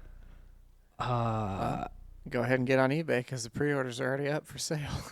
I mean, but they also they also released King Ice fucking Sonic jewelry, which is pretty cool, I guess. It's pretty cool. That Knuckles one is kind of tight, but I don't like. Actually, Knuckles and Shadow are pretty good. I don't like the Sonic or the Tails one. Well, I don't know. I do like when they draw Sonic with like the over swoop. Like I don't know. I like the way that looks. It reminds me of the old I don't 90s think that's movie. bad. I think the gym colors are not quite right. Yeah, and it yeah, kind of yeah. bothers me. Knuckles is dope though. They look good though, but Knuckles looks. I mean, He's got that up eye, like, dude, I'm tough. I'm the toughest one. He's the fighting I've got freak 8 Knuckles, penises. dude, and he's on Pumpkin Hill. Are you ready? I mean, I could do the whole rest of the song if you wanted me to, but I Nah. won't. Nah, that's fine. You don't need it. But that's it. And then at the end, they announced that game that's coming in 2022. So that is the presentation. I don't give a fuck about any of the Yeah. mobile shit they talked about. So, yeah. Yeah, which was like half of it. Let's. I guess we don't really have to talk about Dying Light 2 because it's kind of the footage was still sort of the footage they've been showing, but it did get a release date. I think of what was it, October of this year? Now, it comes out December 7th. That was the important part. Yeah. December 7th. Okay, I'm really excited for that game. Don't get me wrong. I didn't want to just throw it off like that, but it kind of was more of what we already saw. I Yeah. guess a lot of for the last like 3 years. Techland's like been in a really weird place. Like they've had some they definitely have. scandals. They've had like some weird production Well, I think delays. they lost their lead writer. I'm pretty sure, and that's a lot of what the Chris due to some Avallone, scandal. yeah, and that dude was Yeah. was apparently a little bit of a weirdo. Apparently a little bit of a boinky boink weirdo. You know what I mean? I Like know. really That's why you like can't to trust people that make properties about zombies. You just can't. You just really don't know what they're up liked to get hard and make mistakes. That was what he liked to do.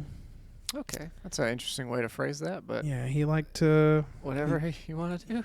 He got a little too crazy, a little too. Did he? Anyway, A little kooky. Yeah. look. But yeah, let's- that's coming out let's December see. 7th. The first game I never really got super into, but I think now's the time to try and get back into it. Oh, Dying Light. Yeah. Oh, dude, it's great. Yeah, it's a really good game. I love that first game. I played it up until I played a little bit of it last year actually for a good month or two again. It's a nice game to go back to. There's a lot of content in that game.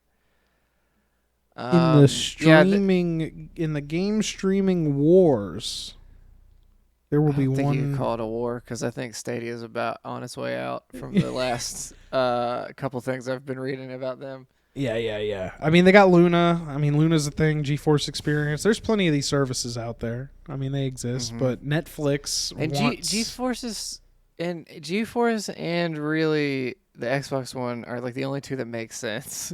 Yeah. Currently in the current landscape. Like one is games you already own, one is like new and current and some back catalog games. That those both make sense. Now, not to say Netflix couldn't do the same thing, and they definitely have the infrastructure to make that happen. I think, but I wonder what it's the same issue with Stadia. It's like what are the games? Because if it's not like I don't know one. We don't I don't even know that we necessarily need I don't know what you need for a streaming game service. Like the problem I think with that is like no streaming game service has worked well if it wasn't already attached to an established game maker or publisher. Well, At that's the least. problem, right? It's like the thing that's happening right now with movie and TV streaming is that like everybody wants the slice of the pie, so they're like engineering and developing their own streaming services. If you look at like the big wall of fucking streaming services, it's like you have to connect the fucking webs to like figure out which ones you need to pay for to get the shows that you actually give a shit about. That's the same thing that's happening with like this stuff. Like the EA and Xbox partnership is really nice because like with the Game Pass subscription, you get like some of the streaming titles for EA. The Nvidia stuff is weird, but I think that's what Luna was trying to do too. But I, as far as I know, it's still only Ubisoft that has signed up with that, which is the only other one really that does this other than EA, I guess, that has their own like pay monthly for our library kind of deal. It's just everybody. Like what I think it's going to take for Netflix to really do it is money. Like I mean, that's what talks. Yeah. But at the same time, well, I think the other thing too is like it comes down to like it's only indie games, right? Like there's no other. You can't like if you're not unless you're Sony, Sony's not there. Unless you're Microsoft, Microsoft's not there. So it's like those are the two major players, especially now that Microsoft owns, I don't know, every other gaming company. It seems like they bought almost all of them in a swoop. Yeah. So it's like if you're not those two hitters, then who do you get? And it's just indie games, which will be on any of these probably anyway. Well, it's not like you still have Ubisoft, right? They seem to be open to putting their library but they're anywhere. tied to Luna. Not that they can't go to the other one, but I assume if they're the first one on Amazon's platform, Amazon got something going. Well, they're on Stadia too. Like you can do the Uplay stuff through Stadia. Yeah. That's fair enough. Yeah, like Capcom, if they wanted to like kind of throw their weight around, I'm sure that they could get some deals. Like, it seems like the Capcom's been aligned a lot with Game Pass because a lot of the Capcom games have come to Game Pass in some degree. They have. Yeah. It's just like why? It's a neat idea, I guess. Whatever. I just like at this point, like all my chips are kind of in on Game Pass in a way. It's just a really fucking good service. Yeah, and this one just comes down to quality and service. I mean, quality and games. Like, what is the streaming quality, and then what games are you getting? I mean, I'll say, they have the Minecraft like story mode on Netflix, and that was supposed to be the first of a bunch of like Telltale games that they didn't end up making for Netflix, but like that exists and it looks and plays fine. So I don't know, like. Yeah. But it can't just be Minecraft. Yeah, exactly. And Microsoft owns them too, so they gotta do something there. Also, they gotta sweeten the pot, and they can't take it all out of their own child. That would be cool. That's the one Uncharted I haven't played yet. Yeah, there's another kind of leak on this. Yeah, the document is available. So they outline. Oh, the whole thing. Yeah, so there's some interesting stuff about this too, because they're talking about like PlayStation 4, like they have God of War here. Oh shit! Okay, they corrected it. So the original document they uploaded, they actually had the subtitle for God of War. They basically confirmed without confirming. It's called God of War Ragnarok. Okay. That was the other part of this, but yeah, they also talked about. Some of their PC ports later on in the report.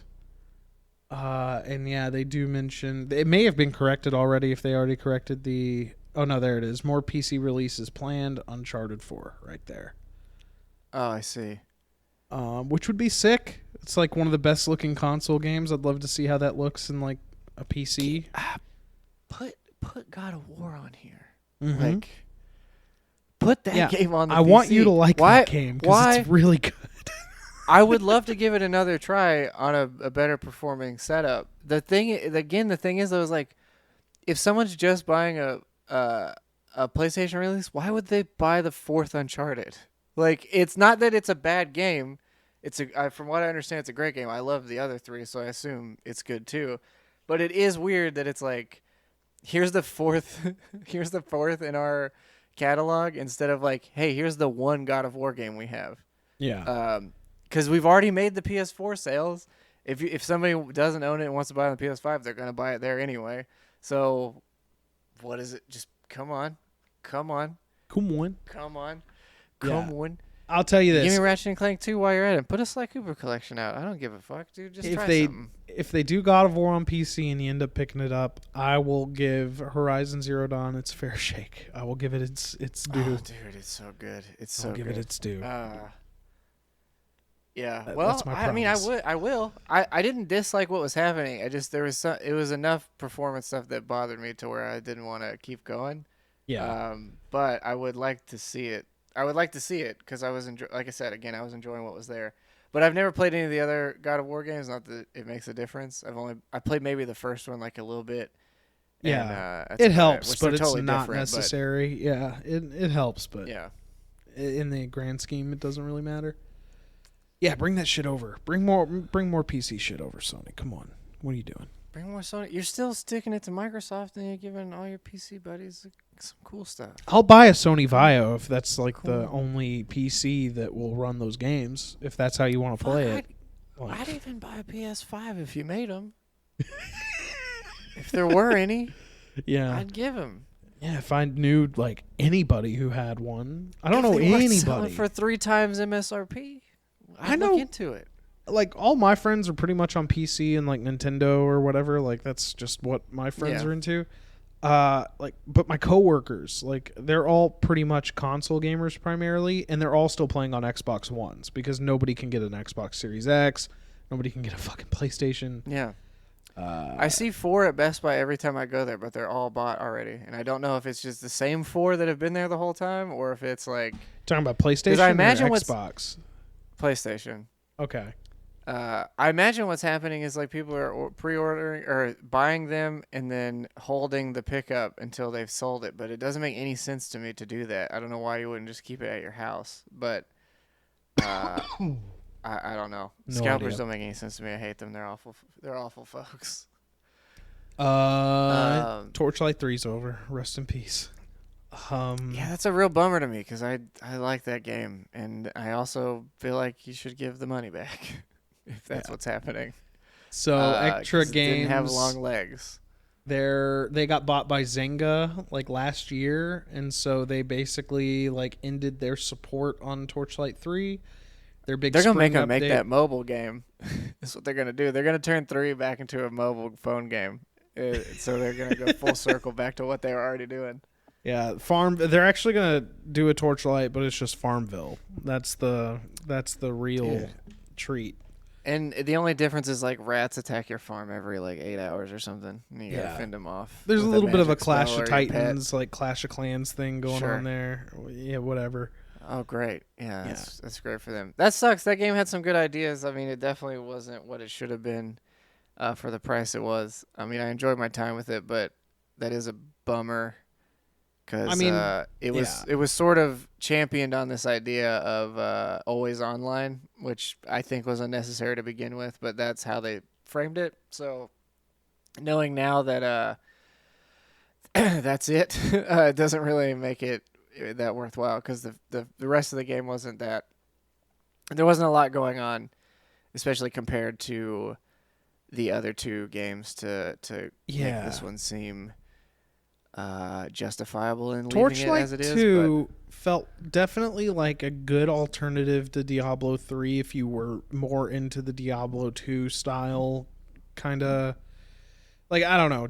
Torchlight 2 was like a really good sweet spot, and it also came out when people were super pissed off about Diablo 3, like before Blizzard like really fixed that game and made it what it is now.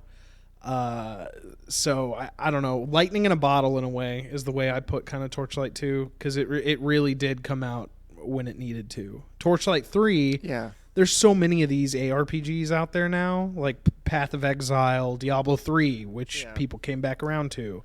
Dude, Minecraft Dungeons. I mean, I know. Yeah, top tier games. All the good ones. Actually, Yeah. Magic the Gathering, Magic Legends just put out an ARPG, which is kind of interesting. Like, Okay. I think I sent you a message about it, maybe, but it's basically like, so it's the way that Magic the Gathering is incorporated is like all your moves are a part of a deck, so you have like 3 cards active at any time. And so they're randomized. So that'll be like your abilities, like your wide swing or summon amount or heal or whatever. They all randomly show up out of the deck that you have available. So it's, and you have like 2 inherent moves anyway, and then your like regular attack or whatever, and then you have like all your major spells or whatever dictated by cards that you keep finding. So it's kind of like a roguelite-ish kind of deal in the way that your deck is randomized.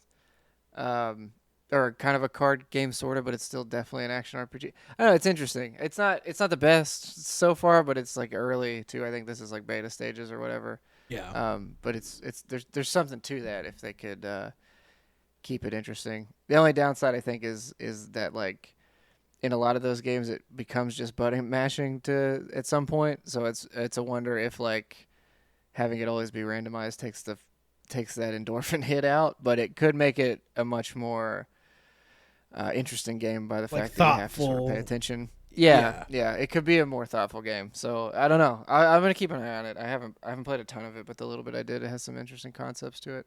Yeah. Our last big story in the last section of the podcast. Mm-hmm. Tune in to your favorite gaming news sites in the next week because something might be happening. Dude, like, I don't know. If you were paying any attention today when any of this shit was happening, it was everywhere.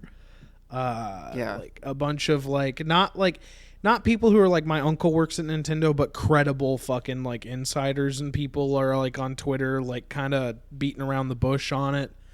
But yeah, the next Nintendo Switch is apparently about to start like pretty full production, and we could be seeing something before E3. And so the thing is, I'm taking this with like a big grain of salt. I think it will happen soon before E3. Who knows? I mean, shit, maybe tomorrow it'll happen, and I look like an idiot saying all this, but the Nintendo Switch, like, we got all the news about like the OLED display, like apparently all that was like getting produced.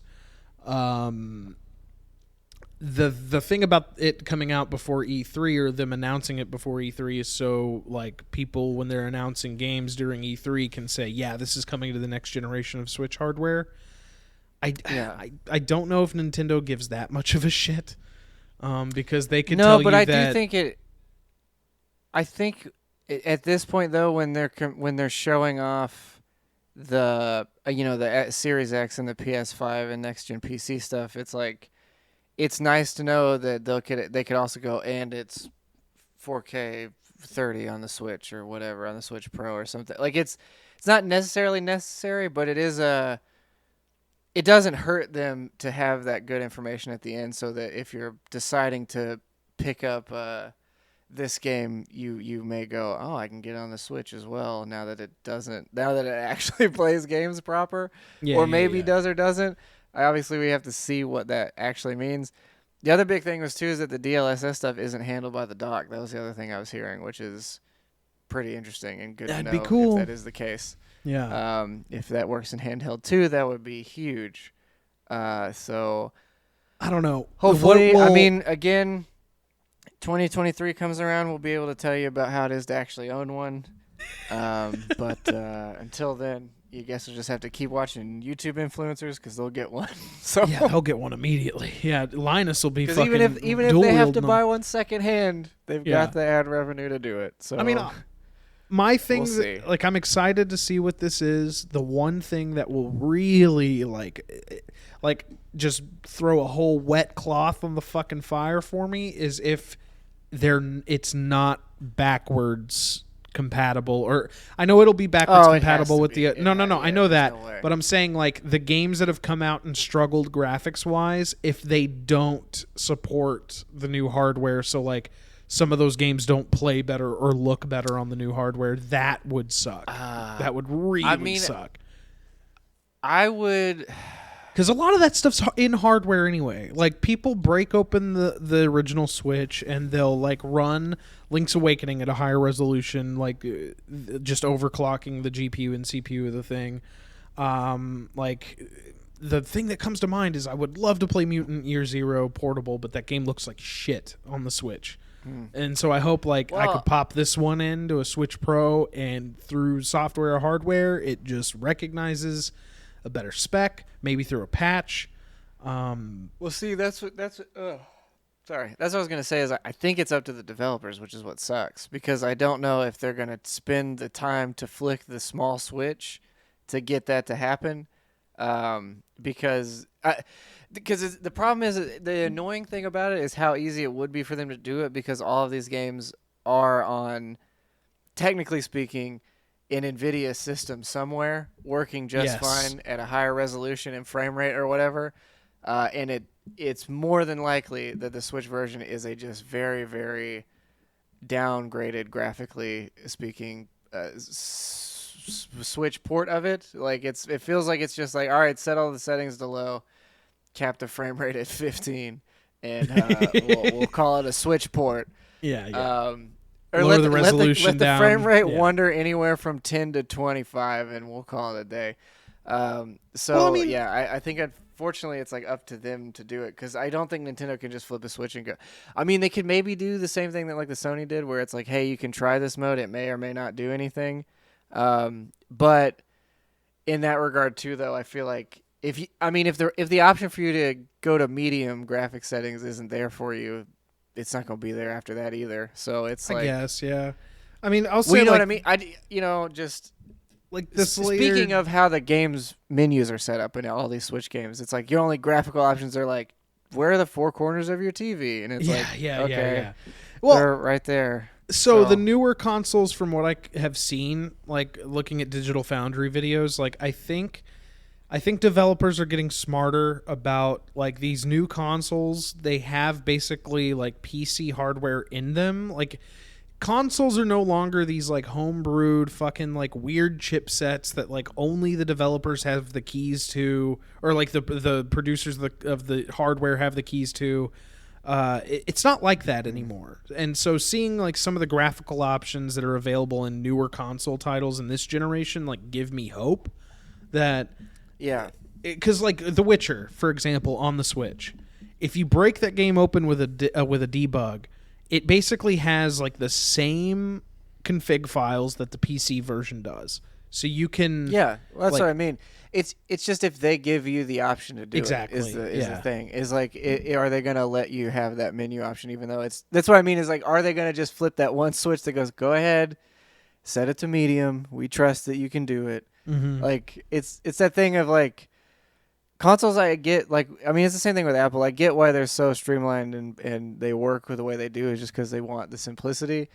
But we were at a point where like, everyone will take a caveat or two to make a game they like work. So it's like, if you could just let me pick which caveat rather than just like this game, runs poorly all the time or whatever. Yeah. Fucking. Same with the PlayStation too. The PlayStation 4 or Pro is like, do you want cinematic mode or do you want action mode? And it's like, just let me change it. Like, I don't want the only one nondescript mode or the other nondescript mode. Just let me adjust the settings. Like, let any of us do it. I had to put this up there because it's just the most egregious example of a really fucking pretty and good game just absolutely butchered. Yeah. By technicality, Well, and we've talked about it by technical and requirements. Yeah. same with Outer Worlds. Same with, I mean, there's another. What is it? Age of Calamity. That was another one that could have should have been better for who's putting it together and what is Yeah. involved in it. But I mean, the Switch is you know, 4 years actually, old. same Link's Awakening also is another one. That game should have ran way better than it did. It And doesn't make yeah, any sense why that game that's an runs like example where like Digital Foundry cracked that game open and found exactly what was holding that game back, and it was like basically just the CPU clock or like the GPU clock, one of those two. But they tuned it a little bit, and it ran like butter, like at the cost of battery and like degradation of the hardware, whatever. But yeah, I have high hopes for that thing. I don't necessarily have like fucking unrealistic expectations, I would call it. I think the expectations there are like pretty solid. But I just know they have to do something, and this is sort of a pivotal moment for them. I think like this. Because it's not that people aren't going to still. I mean, obviously, so many people own the Switch, so it's not like it's going to be going away anytime soon. Yeah. But it does feel like a necessary like step up for if they want to keep pushing games in the way that it seems like they do, like this really open-ended, extravagant, like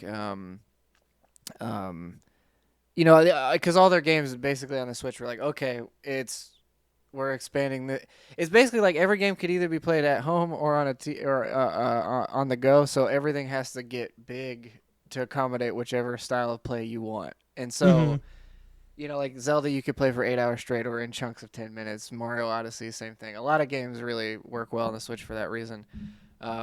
So I think if they're going to keep doing that route and keep games current, they got to do now's the time to do something if they're going to do it. You're right. Like that is owning both a PC and a Switch, like that's the one question I have when I look at a new game coming out. Like, is it coming out on the Switch? Is it coming out on the Switch? 2, is the port good?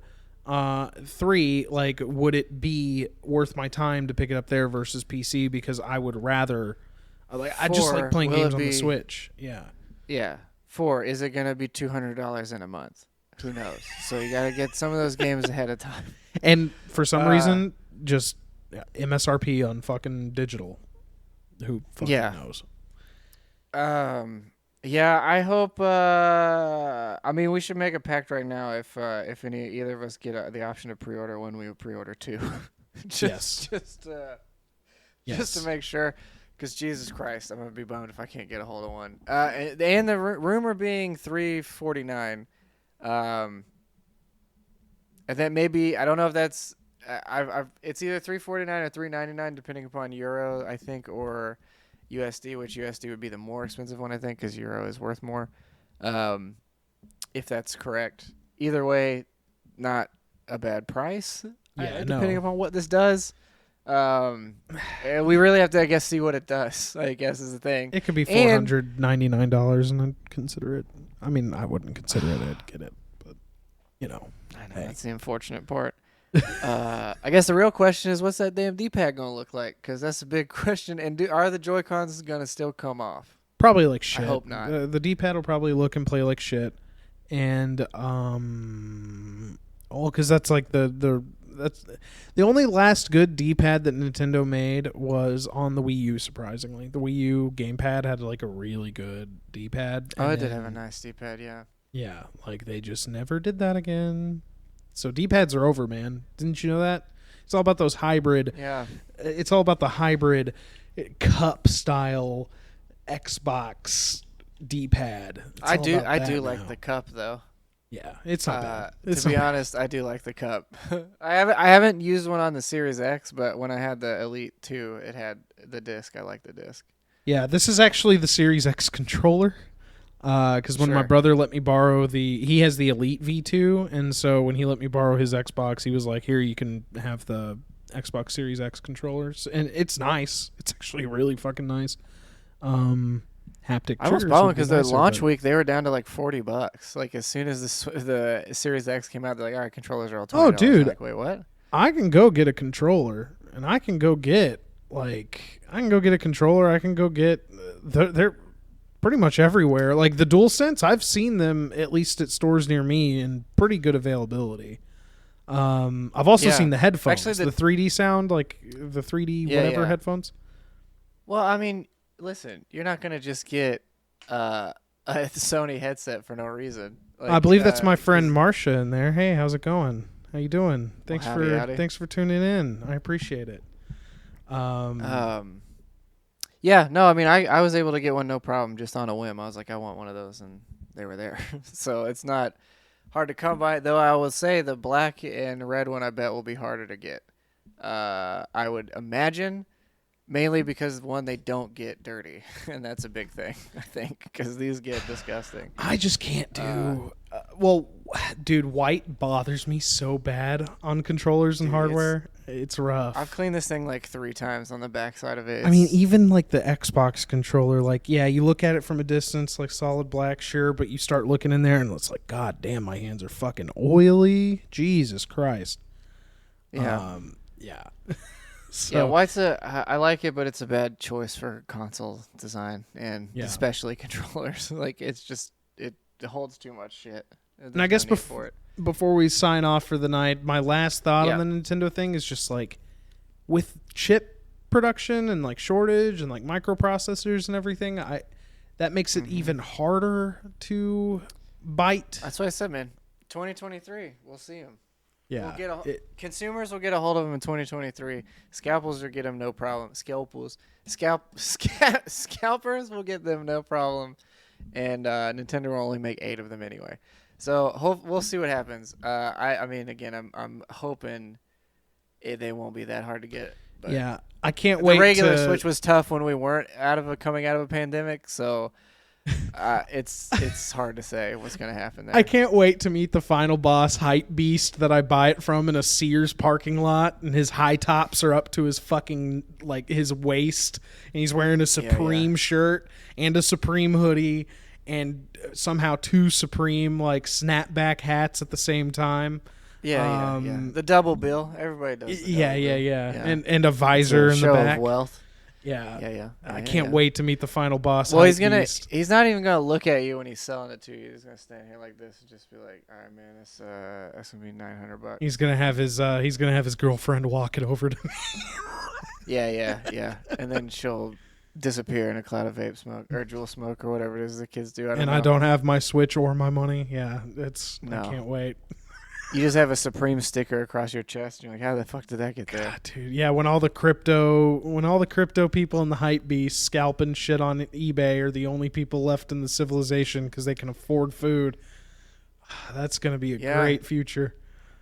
That might be the utopia we're all after. As if it could be. Yeah, I mean that is player. Oh, and he's vlogging. Right? Isn't that the deal? Somehow at the same time he's like vlogging. Well, yeah. What's all the wealth for if you don't show it?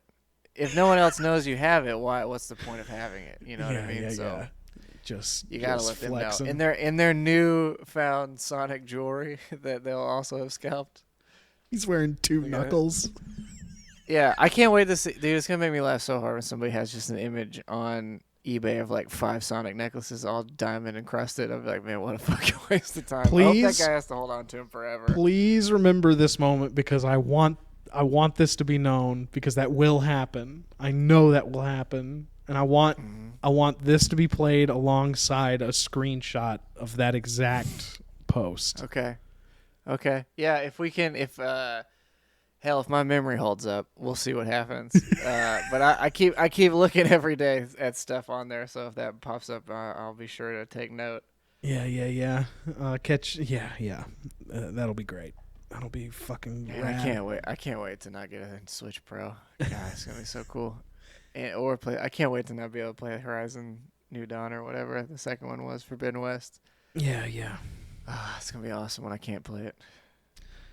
Or the at least there's won't get to see that either. At least we can all hold on to hope, right?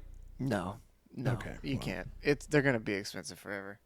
They're gonna go into the next console cycle without anybody ever owning this console cycle. I think is what it is. We're gonna skip a whole cycle, and they'll go, "You guys remember the PlayStation 5?" We'll go, "The what?" And they're like, "Well, this is the." They're gonna all of them are gonna rebrand. It's just gonna be the Sony, the Microsoft, and then the Nintendo, and that's what it's gonna be. We're gonna start. It's gonna be an apocalypse. We'll wash it all clean, and we'll start with the One again. It'll be the Xbox One.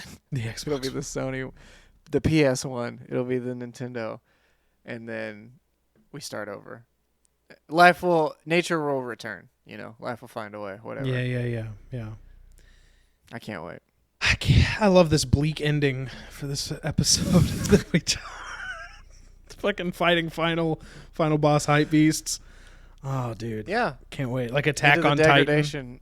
Titan. Yeah. Well, I don't know. They would have to be. So just be. Well, see, that makes less sense to me because they would have no clothes on in that scenario. So they would have. Ooh, they could get Supreme skin. They could get a skin suit made by Supreme and just wear that. And look cool. Yeah. And look very cool. And then, but not be bigger than us. They'd be the same size as a human. So just a naked dude with a Supreme across his chest. Yeah. Who is holding like 5 PS5. He uses PS5s as fists. He uses the box on there and just beats the shit out of you with those. Very cool. And then I guess if it's Attack on Titan, he eats your family as well. Not sure they do. Yeah, me neither. Or no, actually, hold up. You did, but that's your fault. So I think what actually would happen now, I'm thinking of if it is like Attack on Titan, but it is Supreme Hype Beast, like they would keep your family hostage and vlog it 24 hours a day. So they can't, because they're not gonna kill you, they're not gonna eat you like they would on Attack on Titan, but they're gonna take you away somehow. So I think they're gonna vlog you 24 hours a day, which is basically just a live feed of a prison, but it has like a lot of cool shit around the cell, I guess. That's what I'm into. Or they put you in a stripper cage. That's what they would do. They would make your whole family strip at their house 24 hours a day until you give them what they want, which is Jordans that no one else can buy. So you'll never be able to let your family get out. Hell yeah. God, all right. Where did this go? I don't know. Well, hey, thanks for tuning in the last 2 hours. I appreciate it. I'm sure Kelly does thanks too. Everybody. I am off next week from my real life responsibilities, so I will be working on getting that website done, and so we'll have more on that. I'm gonna be writing some shit, and you can find me Facebook, Twitch, and Instagram at The Deadly Robot. That's me. Yeah, and if you want to find this whole episode, it'll be uploaded to YouTube at youtube.com/the/birthdays party, and then this will be. I think I'm gonna try to start doing something with these PS2 games, cause boy, I'm buried in them. I want to do something with them. I just don't know what yet. Well, hey man. I mean, now that we're vaccine boys, maybe we can arrange to do some real life recording. Yeah. I've got. I guess the 23rd is when they take the second baseball bat to my other arm and cripple me there. And then I guess after that, maybe it's time. But I'm down to do some live or some in person. Hardcore gaming, I guess. If there's two people, it's hardcore gaming. Of course. So it'll be hardcore gaming. Yeah, I'll do some of that. I'm also gonna. I think I'm gonna try to put a full review together of Biomutant. I don't know if I'm going to or not though, but I think I will because there's a lot going on there that I'd like to. I don't know. I'd like to say more. I like that game, but there's a lot to be said about it. I think that's it though, because there's not really any. The next big release, I guess we got Mario Golf. That's next month. That's the one. That's the one. No, I was gonna say but that's it. We were gonna talk we're gonna do a new thing where we're gonna highlight some upcoming releases. We just had so much fucking news to get through.